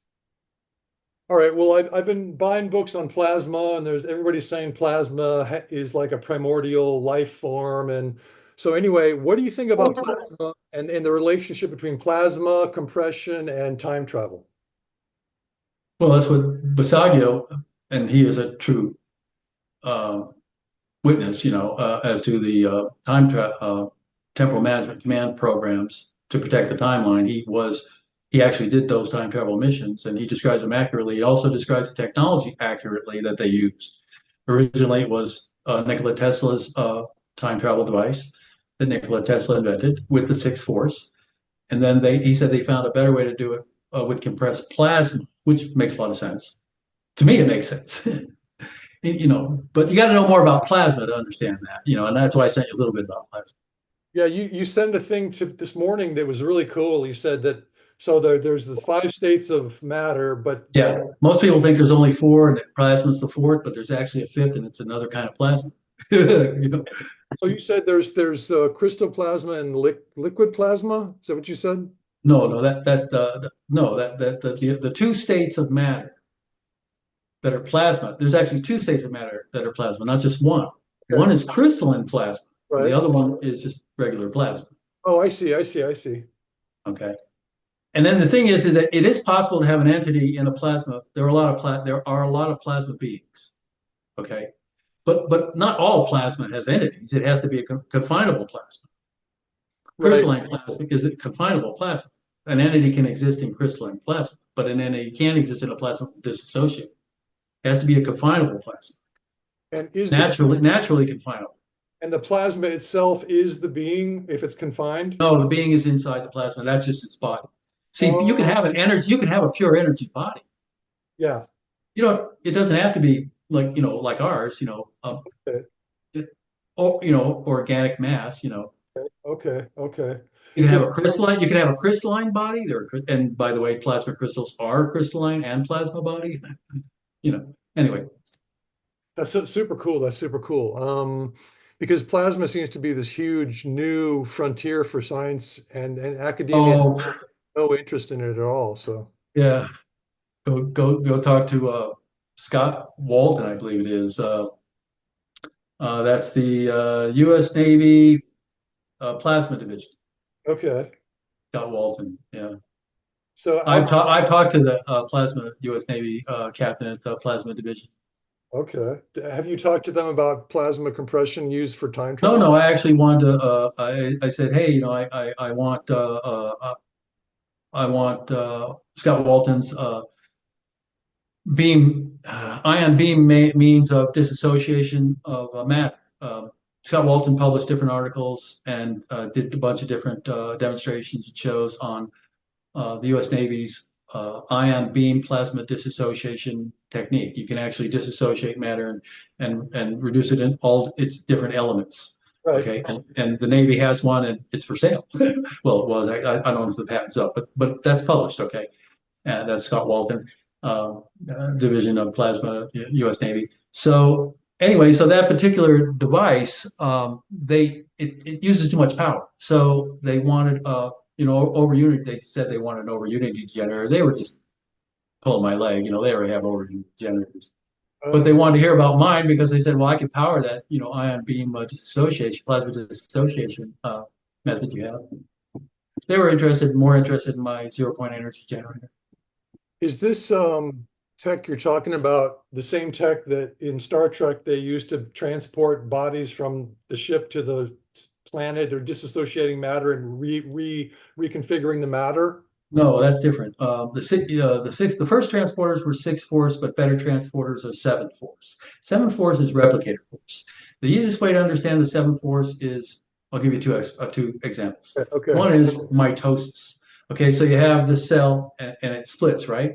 But it Yeah. splits into two exactly equal side. Not it doesn't become two smaller of the same thing. Right. That's why you know it's true replication. You know it's true replication when that happens. That's replica. That's the seven force, by the way. That is a natural proof of the seven force. All forces appear in nature. You just have to be able to see it. Now, the other proof was Hal Puthoff. He showed Tom DeLonge the wafer of Bismuth. Wait. bismuth and magnesium. Right. It's a wafer of pure bismuth and pure magnesium. And then he said he runs a terahertz frequency across the bismuth, which he doesn't say the rest of it, which releases the six force up into the magnesium. And then the six force into the magnesium releases the seven force, and they put a penny on top of the wafer and it disappeared. And That's the seventh you figured force. this out in front of some guys who were testing you, right? No, I just knew immediately when Tom DeLonge described the wafer, I knew immediately because I'd already done a lot of research. I'd already done a lot of engineering on the six and seven forces. I discovered them on my own in 2014. So when Tom mentioned the wafer, I knew exactly how it worked Okay. and So what it does. it's a That device is the main component in real replicators. Food replicators. like it's The Star Trek replicators. yeah. That is the main component in a Star Trek replicator. Those Okay. are real. So I want people that are listening to understand that the deep state, the ICC have had food replicators that can create food from the ether, I guess. Well, from anything, you change matter from matter. You can take garbage and change it into anything else. Okay, so they can just create food, but we're going to have famine on the earth for 70 years instead of them giving us this technology. Yeah, That's wild. yeah. Well, the Germans, they weren't really humanitarians, No, I guess they weren't. and it took the White Hats a long time to be able to take over the ruling committee. Right, It took them a real long time to defeat the Nazis. right. So when we say the Germans, we're not talking about the German people. We're talking about Oh, I'm the talking about the Nazis. Nazis, the Nazis. Oh yeah, the SS. If the German people are good, the American people are good, the people are good. It's these factions that are working Yeah, behind the scenes. Just yeah. just like with Elon Musk. Let's talk a little bit more. Wait, before we talk about Elon, I want to talk about the replicator. Do you think that if you have a food replicator, you could make it bigger and make a planet instead of making a steak? Yes, they make ships. The Draco make their ships with giant replicators. It's all one piece. Yeah, The whole ship. yeah, Those little teardrop ships, it's all one piece. that's cool.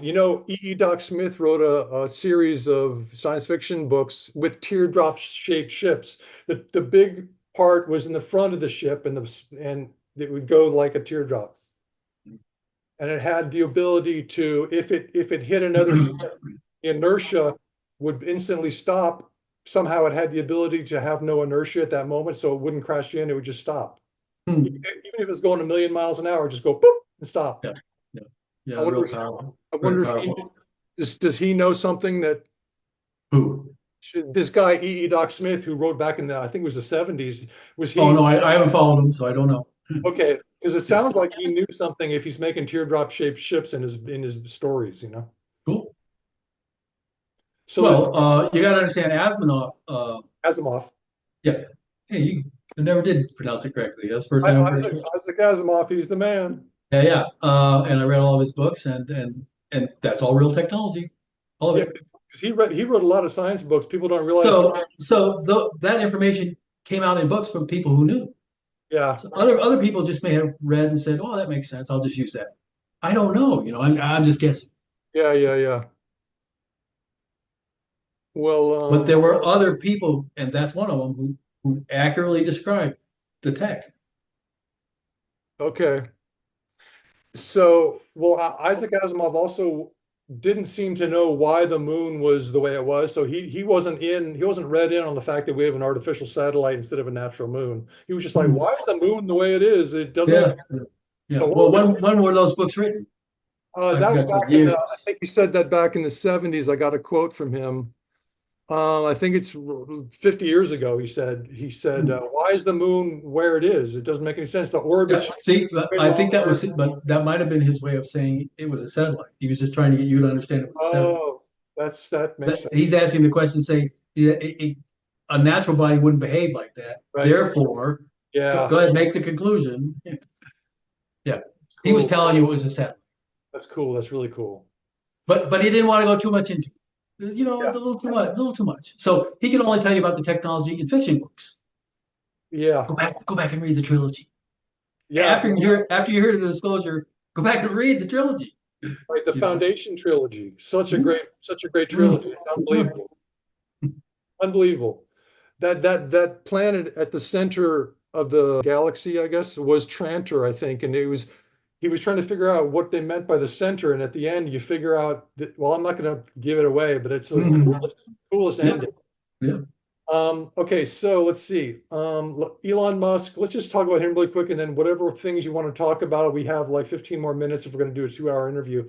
So, do you have any thoughts on Elon's rocket, SpaceX endeavor? Do you have any thoughts on that? Well, he's going to drop all that as they've already started talking to him about handing him anti-gravity technology. Okay. Um, and there's different people. I had a person approach me recently, said he has it, and then the person is approaching my partner recently, saying he has it. So deep state's coming out and they're starting to hand it out, which means they've already approached Elon and they're telling him they're going to give him an anti-gravity spacecraft. So these are the white hats in the So deep state. he's not worried about SpaceX. He'll drop rockets in a heartbeat. He's got the money to build those anti-gravity craft. But I Well, guess, I'm sorry, gravity control, the new term, gravity control. oh, but he did need the rockets to get Starlink going, and that was cool, right?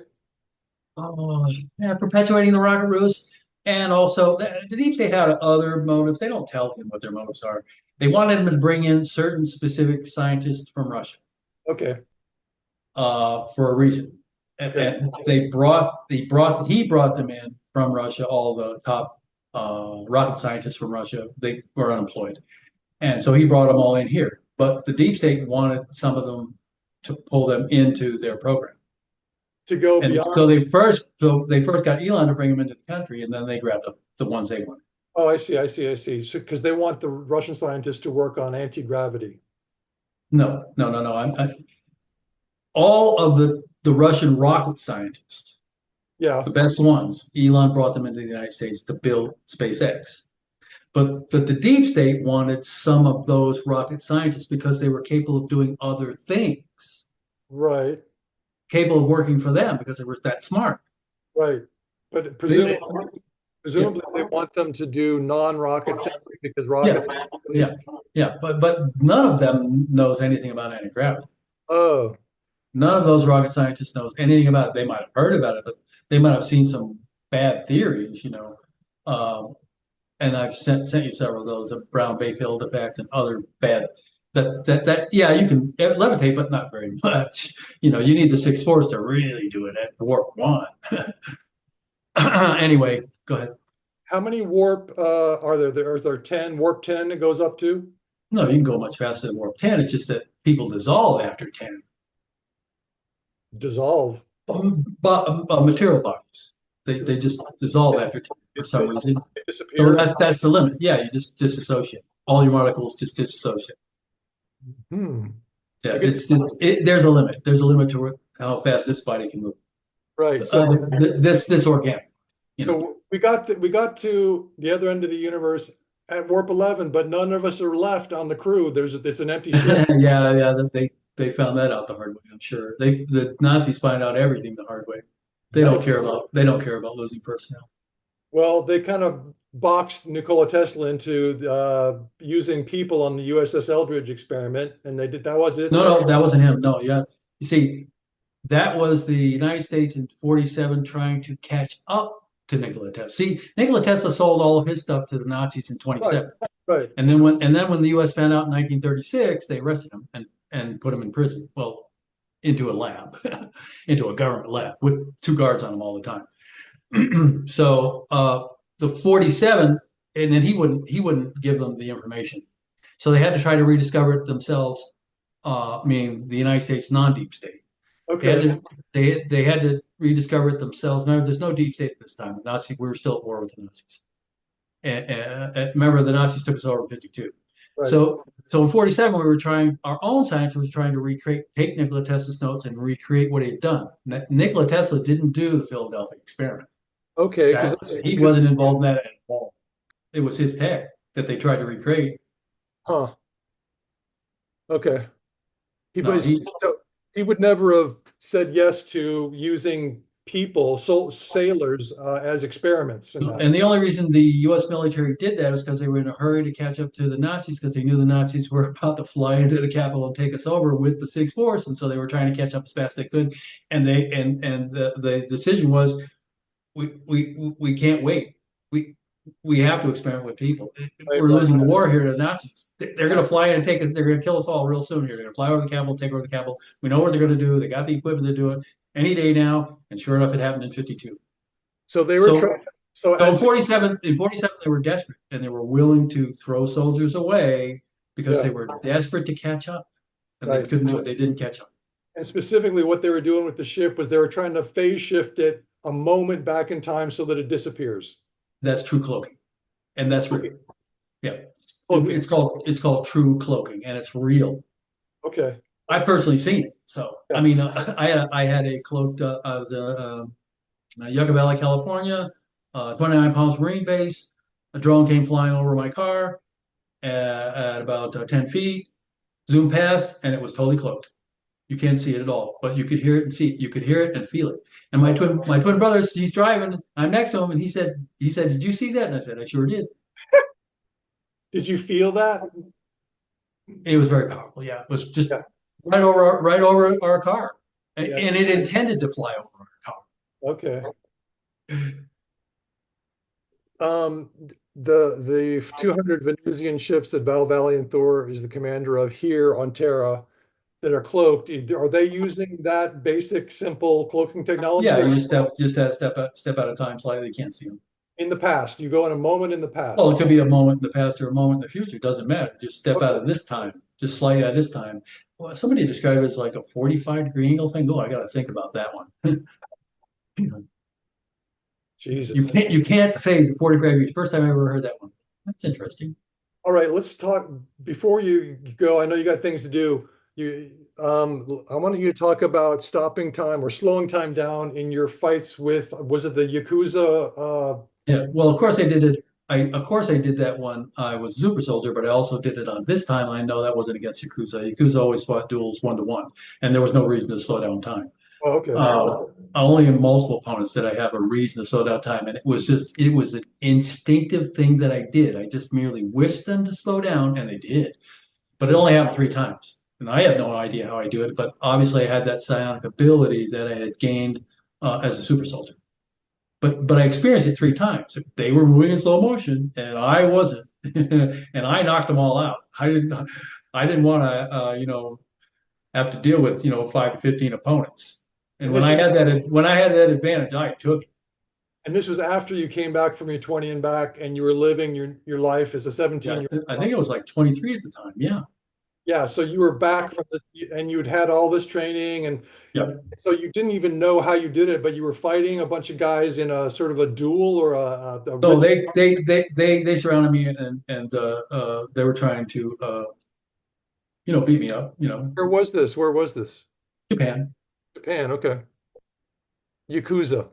Well, I had Yakuza also attack me. I'd see the Yakuza being treating the Japanese people very poorly, and every time I saw it, I would berate them. I said, "What the hell are you doing? Mm. You can't do that to people." Next thing I know, I get a Yakuza swordsman challenging me to a duel. I got hands. I don't have any weapons, and I took care of them more than once, and they kept sending another swordsman after me. one after another. Finally, they sent their very best. That particular match was recorded. It's a very interesting match. That one I picked up a newspaper, rolled it up, and used that as a sword. Uh, all of these contests were one blow. I never had to go beyond one blow. And so these were ritualistic fights where it wasn't just on the street where they started coming up to you. It was like No, they're not just going hack, hack. The they last duel, the very last duel with the Yakuza's greatest swordsman. After that, they stopped doing that. They realized who I was, and they were like, "Whoo, man, this is not someone we need to be messing with right. because this is something different than this is something we don't know about." And so, about 300 yards off on a covered mall, he was approaching. I didn't see him 300 yards off. All of a sudden, all the storekeepers closed their. This is middle of the day, and in a really busy mall. And all of a sudden, everybody cleared out of the mall, and all the storekeepers up and down the whole block. I was in the middle of the block, and up and down the whole block. All of a sudden, the storekeepers were closing the shutters on their doors. You have those steel shuttered Yeah, doors yeah, yeah. that then they lock them down at the bottom.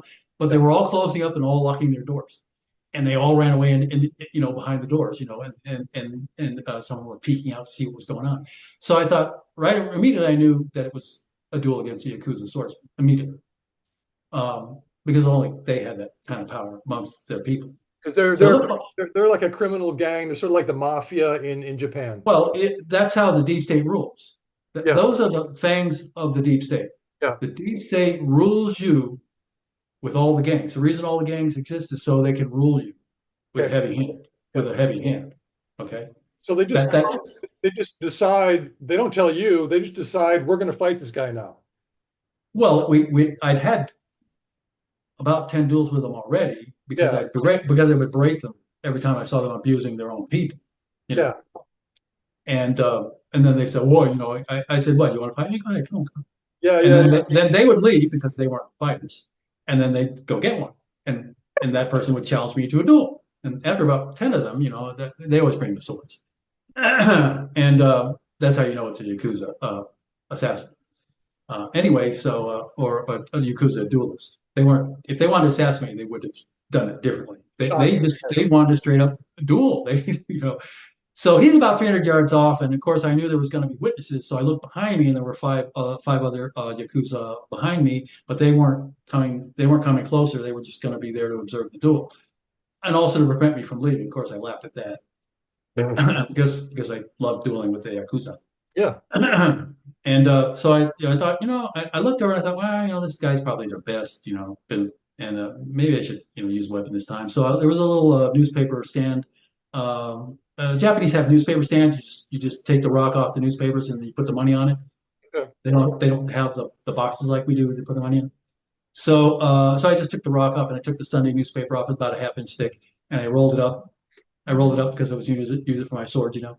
And first time it didn't get tight enough, so I unrolled it. This guy's 300 yards off, so I'm not too concerned, and he's walking slow. Yeah.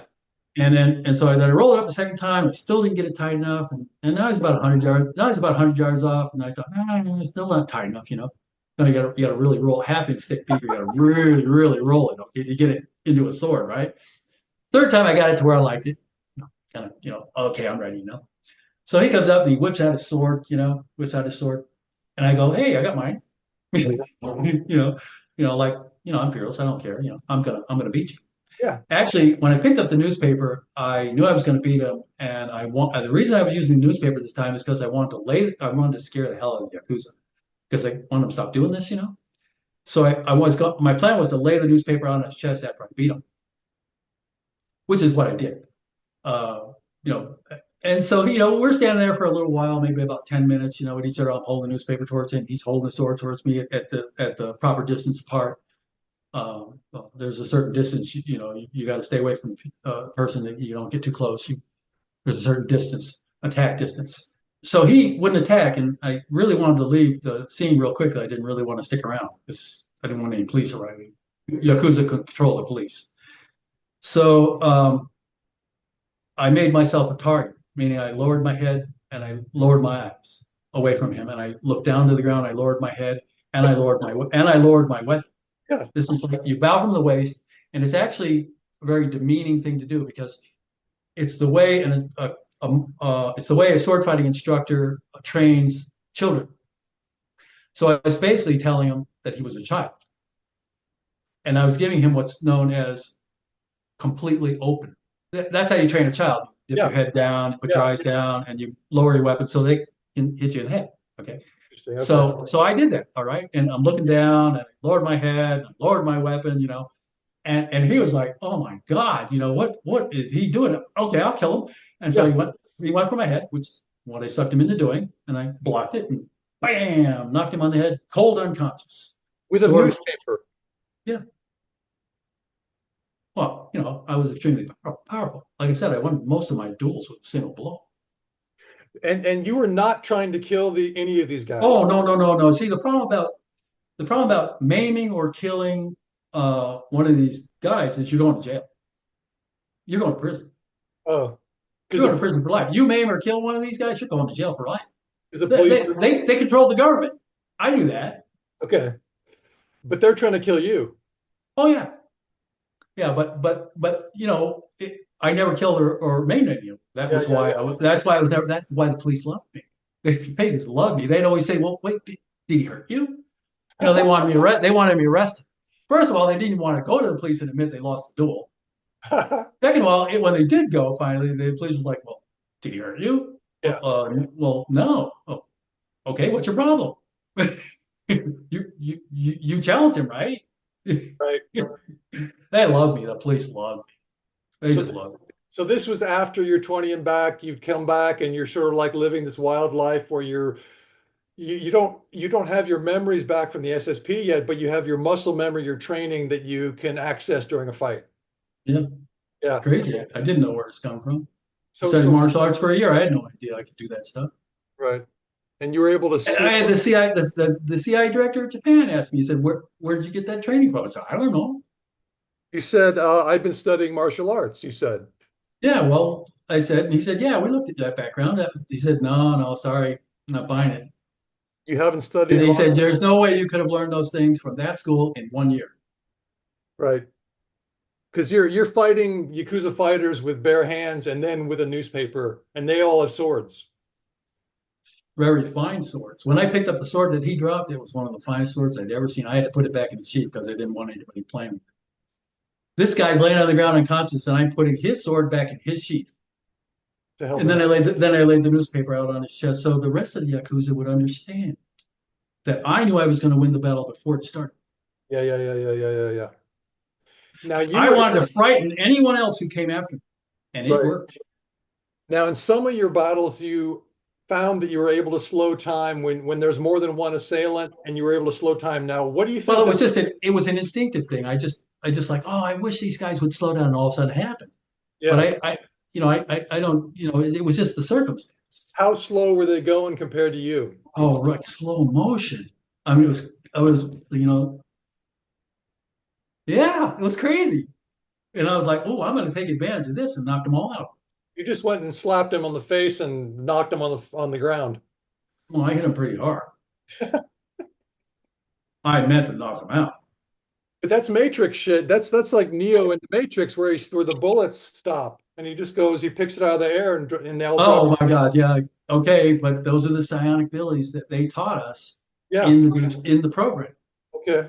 What was weird is that it carried over. Oh, so it wasn't supposed to carry over? I don't know. I just thought that you don't have any memory, so you have no idea that you could do that. But Right. apparently, I could still do those things. So what do you think it is as a physicist or as someone who has studied physics? What do you think it is stopping time, slowing time? Psionic abilities. There are different psionic abilities. The ancient builder race. Oh, okay. Hold on. Let's see. Garrett Modell, uh, Avi Loeb.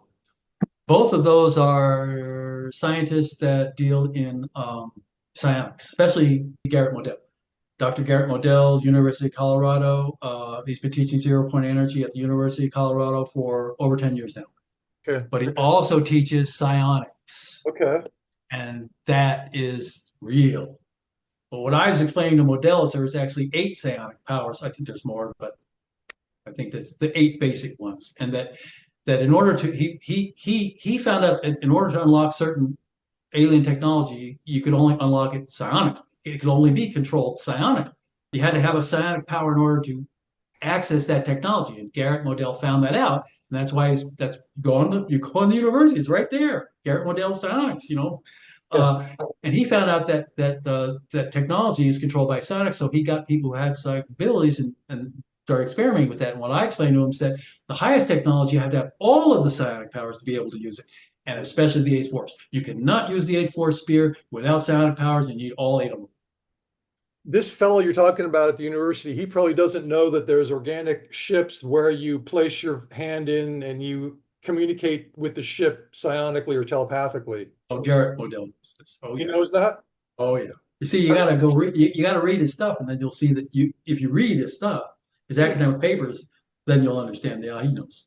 So how did he find out all this stuff? Was he in the SSP? I believe that he's in the program. Was he a And super he, and soldier? he, no, no, no, no, no, no. He's a physicist Okay, okay. in the deep state, Okay, okay, okay. and he's recruiting for the Oh, deep state. okay. So he's a But teacher. but now they're teaching these kids more because when they get them in the deep state and they're totally oblivious, it takes too long for them to come up to speed. So now they're teaching it in certain universities, Right. what I call the basics. And And it's in as far college. as I know, that's Avi Loeb and Garrett Modell, And the only two I know. and Garrett's teaching in Colorado because, as you mentioned before we started this interview, you said Colorado's sort of like the head of the That's the headquarters of the deep state, headquarters of the deep state. Colorado, Colorado Springs. which is where Tesla had his Yes, laboratory, that's where he discovered the sixth force in right? that lab. In that lab. And you discovered the sixth force in exactly the same way he discovered the sixth force. Yeah, he discovered by observing it between two sheets of steel. I observed it by observing it between two sheets of steel, which was a dryer. One of the sheets was a dryer, and the other sheet was a steel folding chair. Right. So the So the chair, back of the steel folding chair was sitting next to the dryer, and right, when the sixth force went through it, it rumbled right. So really, really loud. you mentioned in your other interview with Journey to the Truth that lightning comes down, it hits this aluminum oxide in the soil, Yep, and that's what releases it. and But it it has to hit that at the right angle. It can't hit it at an angle. It has to hit it straight on for it to work that way. So oh, it's rare for you to observe the occurrence. oh, Like I said, you can observe these things. They occur in nature. The other proof is, you ever been around a home that has a lot of nails that keep coming to the surface after it rains? That's the sixth force. The sixth force is making those rise to the surface. Why am I keep getting nails coming up the surface of my property? Why do I keep picking nails and screws up out of my property? Sixth force keeps raising them to the surface. right. Because you've said in other interviews that the sixth force repels gravity at the speed of light. Yeah. And the other example is the sailing rocks at Death Valley. Right. Sixth force. What's the specific mineral content of those rocks that makes them sail? Mostly mostly iron. Oh, Steel and iron amplify the sixth force. You do remember that the first Nazi spacecraft utilizing the sixth force is chromoly steel? hmm. Oh, okay. Yeah. That whole ship is heavy steel. Yeah. Chromoly. I don't know what chromoly is. That doesn't matter. I forgot the actual scientific name. Anyway, so the steel frame, the sixth force catches it and then it amplifies it. It's like a half. Resonate. No, it's like a Hallback array. You squeeze certain magnets in different directions together, and it amplifies the magnetic flux. Amplifies it. It actually doubles it, even in a linear Hallback array. That shows that even in a linear Hallback array, the amplification is double. So if you have a half Tesla magnet, the array itself will produce 1 Tesla, twice that amount of flux. Okay, so this is the Journal of Magnetics, Yeah, yeah, yeah. blah blah blah.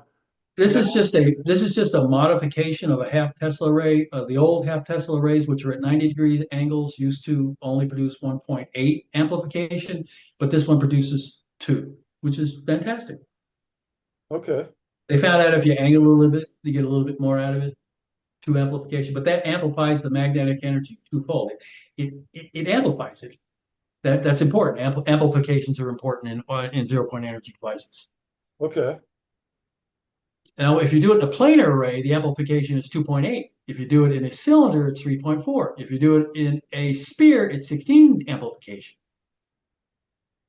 A sphere. Okay. Yeah. All higher forces can be amplified in similar ways. What do you want to talk about to sort of tell humanity, like where should we put our focus as we transition into the new era? Okay, well, right now the Trump administration is negotiating with the deep state for their surrender, along with the BRICS alliance. You know, Xi, Putin, Modi. You know, Prime. Anyway, so they've been negotiating for a year. They're not done yet. Kash Patel is saying Kash Patel came out in public, and you know they're negotiating because Kash Patel came out in public said, "Well, we don't have any animosity towards them, and we don't want to seek revenge." In essence, he's saying we want to give them amnesty, and then he's saying, "Well, yeah, but it's conditional." And the way you know that he's saying that it's conditional is because he's saying that that well, the only sanction they want to give them is if they don't give up the tech, then they're gonna take away their security clearances, and they'll no longer be able to work for the military, which means their companies are kaput. You know, because that's what they do is military tech. Okay. Okay. So, but that's the only condition that they're placing on the people. They're not talking about ICCM. They're saying, well, if you don't give up your technology, then we're going to remove your security clearances. Well, that's really not what Xi and Putin are after. But they're all negotiating, and they're at an impasse. The deep state doesn't want to give up. They don't want to give up. They don't want to disclose any of their off-world assets, and they don't want to give up all of the technology. They Right. only want to give up a certain amount of it. So you mentioned that the deep state owns or rules 26 planets. Oh, they own them outright. Own them. Oh yeah, and there's nobody else on them. It's their planet completely. Oh, Now, of course, they have colonies and embassies everywhere else, but they own moons outright, planets outright, all throughout this galaxy and other ones. The last I heard, it was 26. It's got to be more now. okay. Talking about whole moons and whole planets. And the deep state are composed again of these aerospace companies. The members of the boards of directors and the major stockholders of all of the major aerospace companies And other companies. and major tech companies. You know, Research I and don't think Elon's involved with them. They just use them. Okay. You know, and they use a lot of companies. They're not in the program inside the deep state.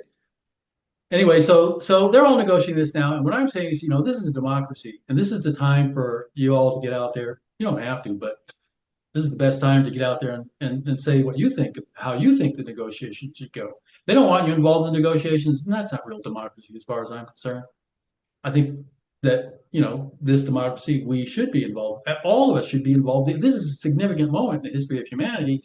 You should all be able to, you know, discuss and debate and with your representatives, you know, the people that represent you in Congress. And also, you can actually go and now that you know who they are, for example, headquarters of Raytheon, headquarters of Bechtel, headquarters of Boeing, headquarters of Lockheed Martin, peacefully, legally, tell them what you think and about the negotiation, how you think the negotiation should go.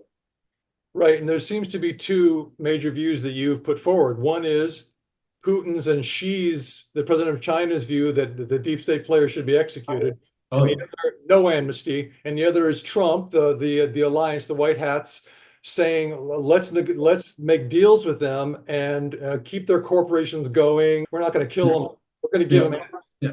Yeah, the real impasse is over the transfer of technology. First off, they say, well, okay, what are you going to give us? And they're saying, well, you're not going to give you nothing until you promise us unconditional immunity. And no, we're not going to disclose any of our world assets. And so they're at this impasse. And then there's, you know, people like me that are saying, well, you know, you don't need their technology. You really don't. You know, you should just merely close down those corporations, take all their scientists and put them in white hat corps. And you know, I don't think we need their tech. There are so many of us scientists like me who were suppressed. Right. When the deep state found out a scientist had the capabilities of rediscovering this stuff, they immediately suppressed them. Right. Well, those people are the ones, and they're out there, hundreds of them, thousands of them, in all the countries that were suppressed, severely suppressed by, if not killed, they actually killed most of them. Right. Straight up, just straight up killed them. Yeah. You build a prototype, you're dead. That's a big mistake. Wait, you Dan think Willis you was can't build a Dan rocket? Willis was always saying, "Don't build a prototype, Dan. They will kill Oh, you. Don't build a prototype, Dan. They will kill you." And I listened to him like, "Yeah, I get it," okay. because that's the law. That's their law. Their law is you build a prototype, 0 point energy, you're dead. Well, but you are protected. Well, yeah, I have different protections. I have the 8th Force. They don't. I was a super soldier. They weren't. I have different immunities. Right. There's an immunity that goes with discovering the 6th Force. There's an immunity that goes with discovering the 7th Force, and there's definitely an immunity that goes with discovering the eighth. So I earned immunities, Right. but that doesn't mean I get to freely go out and do whatever I want. They held me under their thumb for 96 to today. I'm still under arrest by the Clinton administration. There's still an order for my house arrest, Right. and they still act on that order. I I I think I need a presidential pardon to get out from under it. I don't know, but Okay. I do know that order was signed by Clinton. Well, on behalf of humanity, I give you that pardon. So, you don't need to be pardoned. You're like you're already you have superior ethics and superior physics and tech. So it's like, why do we get, should we pardon you? You should pardon us for keeping you back. Yeah, we'll Well, see. just so people know, you're allowed to talk to me and to talk to Journey to Truth and other podcast folks because you have the immunity of a decorated super soldier who served the deep state in the Dark Fleet for 20 years, right? Yeah, They can't yeah. they can't just come and kill you. No, well, but I'd have to do something really under their law. I mean, if I did make a prototype, then they could kill me Oh, okay. under their rules. You Okay. see, until you make a prototype, um, you can't really demonstrate to someone that your technology is real. And so, if you do make a prototype, well, then they're allowed to kill you under their law. So I'm like, okay, Dan, no problem. That's a no-brainer. I'm not going to build a prototype. That's just, I'm not that dumb. Because I knew that I could convince anybody about 0 point energy. I just gave you 3 proofs. Well, no, you Yeah. didn't show the Shankar. Put up the Shankar thing. They removed this poor guy's patent from the library because they don't want to pay him. You put an electromagnet, actually two, but that doesn't matter. You put an electromagnet in the magnet in the center, and then you flip the pole. You put two coils on each side, and now you have an over unity generator 4-to-1. It's really easy to see that anybody can look at that and say, yeah, that makes sense. That's my third proof of over unity that I gave you today. You see, Okay. that's the thing. See, it's really easy to teach this. They're trying to make it out like, oh, it's really impossible and nobody can do it. It's really complicated. No, it's not. Okay. Let me ask you one more thing about the stopping time or slowing time. What do you know as a physicist what it is that, like, how to describe how psionic? Nope, that's what I'm telling you. Garrett Modell, you have to go read his articles. He describes that. Oh, I don't know that. I never studied it. I don't know how I don't even remember how I learned how to do it, you know, but I right. definitely knew, but I definitely did it. I know how to do it. I mean, I can do it. I just don't know the science behind it. Remember, we're soldiers, not scientists in the program. People always ask me, well, what about this tech and what about that tech? I said, I was a soldier, not a scientist. Right. So the scientists are catching up with your own natural, highly genetically engineered, honed ability. I just have the ability to study science, and then I honed in on a very specific thing I went after. I didn't study general physics. Right. But your ability to stop time is what I mean. Oh, that, yeah, but I don't know how. Right. I know it's psionic. And then Right. if you want to learn more about that, you gotta go to Garrett Modell, Dr. Garrett Modell. Okay. Anything else on current events that you want to talk about? Oh yeah, just that they're at an impasse, and I'm trying to advise the Trump administration. We'll see how it works. They are kind of listening to me. They did listen about the Floyd. They came back with Oh, but we don't need to secure it. And I said, excuse me?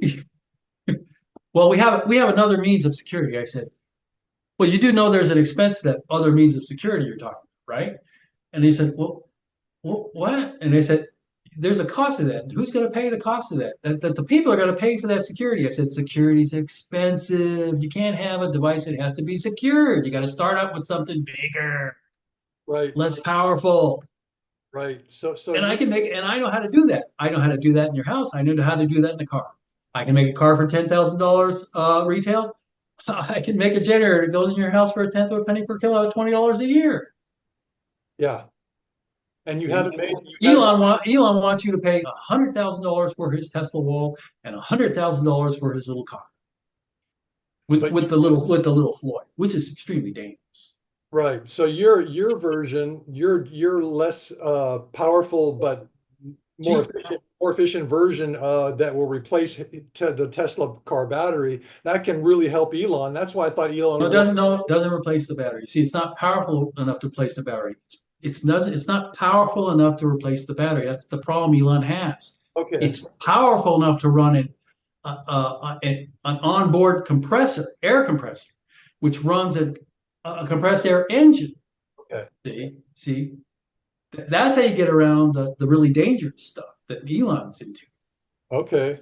Well, obviously, This is dangerous, really dangerous. The Floyd generator. Oh, 227 kilowatts. You stick that in a right. Oh my God. And any other kinds of weapons, please. You can't give that to people right away. Oh, but we're going to have ultimate security that costs money. 100% security, extremely expensive. All And new tech, and all advanced tech that we don't have. and the reason that you're doing this for your handlers is that they wanted something to go in the cars, even though we're going to have hover cars in 10 years, flying cars. I say 20. 20, okay. Well, no, I'm sorry. I'm sorry. The first ones will be very much like that patent in 1920 by Nikola Tesla. It levitates and then you have a propeller that pushes the first ones. And then, yeah, those might come out in 10 years. Okay. Trump really wanted those out real quick. David Wilcock's making his own hover cars, so maybe it's even quicker than that. I heard that, but I hadn't seen the tech.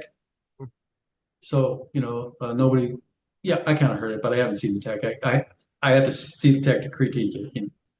It'd be cool if you and David got together and you could give him your wisdom. I don't know. He never contacted me. Well, maybe he will. I mean, I'd be happy to send him an email. I'll ignore it too. Yeah, but if you want me to, I will. David's not a scientist or a investor. Elon's an investor in the manufacturing of these technologies. I would like to talk to him. Yeah, David, no. yeah. Well, hopefully Elon will see this and get on board with you. We'll see.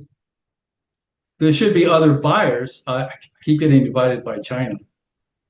You know, like now it's almost daily. So, of course, I'm not going to go there. I'm not allowed to go there. I can't go there and give them, advanced technologies. I can't do that. It's against the law. Okay. And I have no intention of doing that. I do talk to them. Well, I learned a lot because I would just lie in bed thinking about this interview and get so dark and go, why is the deep state so bad? And you're like, no, it's not that the deep state are full of bad people. It's that they actually got out from under the Nazis, and there are lots of good people in the deep state, and they're just trying to get this tech to us in a certain way. Yeah, yeah. See, the Nazis won the war. Yeah. So It took us a long time to defeat them internally. It was done by the White Hats. right. My handler, who put me in indentured servitude to the CIA for 18 years. That means I worked for the CIA at the highest level for 18 years and didn't get paid a dime. That's Bronco. Yeah, but he said that they wanted to execute me. The order was to execute me, and the White Hats convinced them not to. And he was one of the White Hats. And he told me he was a White Hat. He was the one that taught me about White Hats. Wow. Nobody knew about White Hats until I told them that name. Bronco taught it to me. Okay. So you were going to be executed, but Bronco and his colleagues said The no. Clinton, the Clintons' order was for termination. The Jeez. signed order is for termination. This is a real order. This was signed by 200 congressmen Wow. and the president and the reigning president at the time, Clinton. This is a real order. Because they were trying to keep everything a lid on all the science, all the tech. Well, at that time, I was it wasn't I wasn't in tech then. At that time, I was suing the deep state every chance I got, and I was winning. Oh, I see. So you were a paralegal who was a threat to the deep state. Oh yeah. Yeah, I see. I see. I see. First So time Bronco came on to me, he said my assignment was to find out who your ghostwriter is. He said because it's not possible for anybody to do what you did. in the legal realm. That's right. He said you didn't go to law school, you never studied any firm, and you just did it Yeah. at the So highest level. how did you do it? Read books, read cases. I Did did you? go to law. I did go to law school for a year. When Bronco came on to me, it was in the law school. Okay. He was Okay. sitting behind. He was sitting behind. He was there to observe. His first mission was to decide if it was really me doing it. They refused to believe it. Nobody can do that to us. So then the order was to terminate. The order was to terminate. did you have Black's Law Dictionary in your apartment? No, no. I actually drove down to the physical law library. That was before the computer database libraries came out. Database law libraries came out. I went to the physical law library in the city of San Bernardino. It's actually an old bank. It's kind of cool. I loved it every day, morning to night, studying, Wow. studying, studying. What's your last message to humanity? Or do we have hope, or are we gonna? Oh yeah, yeah, yeah. We're definitely going to come to terms with them, and then we're going to move on. And this technology is going to get released. You see, don't know what I'm saying. We don't need their tech. Okay. We don't. Awesome. We all the people that we're suppressing. There are a lot of us have that tech Or you have the ability to figure it to out. recreate it. That's right. That's awesome. That's awesome. And a lot of the scientists that were the best were taken off planet. They can all come back to Terra or just work for us. No, not unless they let them, because we have no way of getting them back until we defeat them everywhere in our solar system. Remember, they can't get out of the outer barrier, so they're in Oh, prison. We just have to go out and get them, but it's all throughout our solar system. and the sphere being that's protecting our solar system will keep that up until we're safe Yeah, and from. it could be 1,000 years. So that's one guy, one soul, spending 1,000 years of his life helping us. Cool, right? It's amazing Yeah, yeah. They're very advanced spiritually. because you said in the other interview with Journey to Truth that once you put your soul in an eighth force sphere, you don't have any material pleasures. You can't have any material pleasures. No, You, so you have to be above it. I mean, if you're not above the pleasures of the material senses, you can't do that. That's not possible. You'll go nuts right away. You have to be so spiritually advanced that you have no attachment to material to the object of the material senses at all. Absolutely none. do you happen That's to a know? very high level. That's a very high level of spiritual advancement. And we're going to get to that level. You say the spirit beings have told us we're going to get to that level. That's why we're going to be allowed to be the sixth species. Well, the reason that they're helping us is because we become the sixth species Right. in thousands of years from now. Thousands of years. Can the sphere being the soul that's in the sphere being that's in the sphere that's surrounding our solar system, can he swap out for another soul, or does he have to stay in there for 1,000 years? Oh no, he can swap out. Two can get into the same. Two can get into the same sphere. Oh, good, because I was worried Yeah. about this guy. Yeah, but it only takes one to drive it, but two can get in. Or more. They can bring in as many as they want. It's just Oh, the pilot has to have exceptional and all of the psionic powers and exceptional level okay, of it. okay. I was really worried about this one soul who was saving humanity. No, no, it isn't one person, and there are a lot of them. You have to understand. There's all those spheres that are in those planet-sized spheres that Corey talked about, the different planet-sized spheres inside of our solar system, not the big one that's around it. Right. The ones that are absorbing the solar flares now, that took all that energy in December and redirected it, they actually redirect that energy into a different time or a different universe. and a Cool. different time where there's no surface beings. That's cool. Yeah, really, that's how the eighth force works. Ooh, you can do some amazing stuff with the eighth force. And for people who don't believe that there were huge spheres in our solar system, we saw a sphere that was bigger than Jupiter next to the sun on That's right. NASA's own camera. That's right. That's right. And you just got to look at all the X-class flares that occurred in December. Look them all up. 7.5. You know what a 7.5 X-class flare is? It only takes one to destroy the surface. Okay. And all these happened in December, and nothing happened here. You guys don't see the proof? The proof's there, right? It's right there. So these spheres, were absorbing the plasma from the sun, No, no, they don't absorb it. They redirect it redirected. into a different time or a different universe That's where there were no inhabitants on the surface. that's amazing. I know, but the evidence is right in front of you.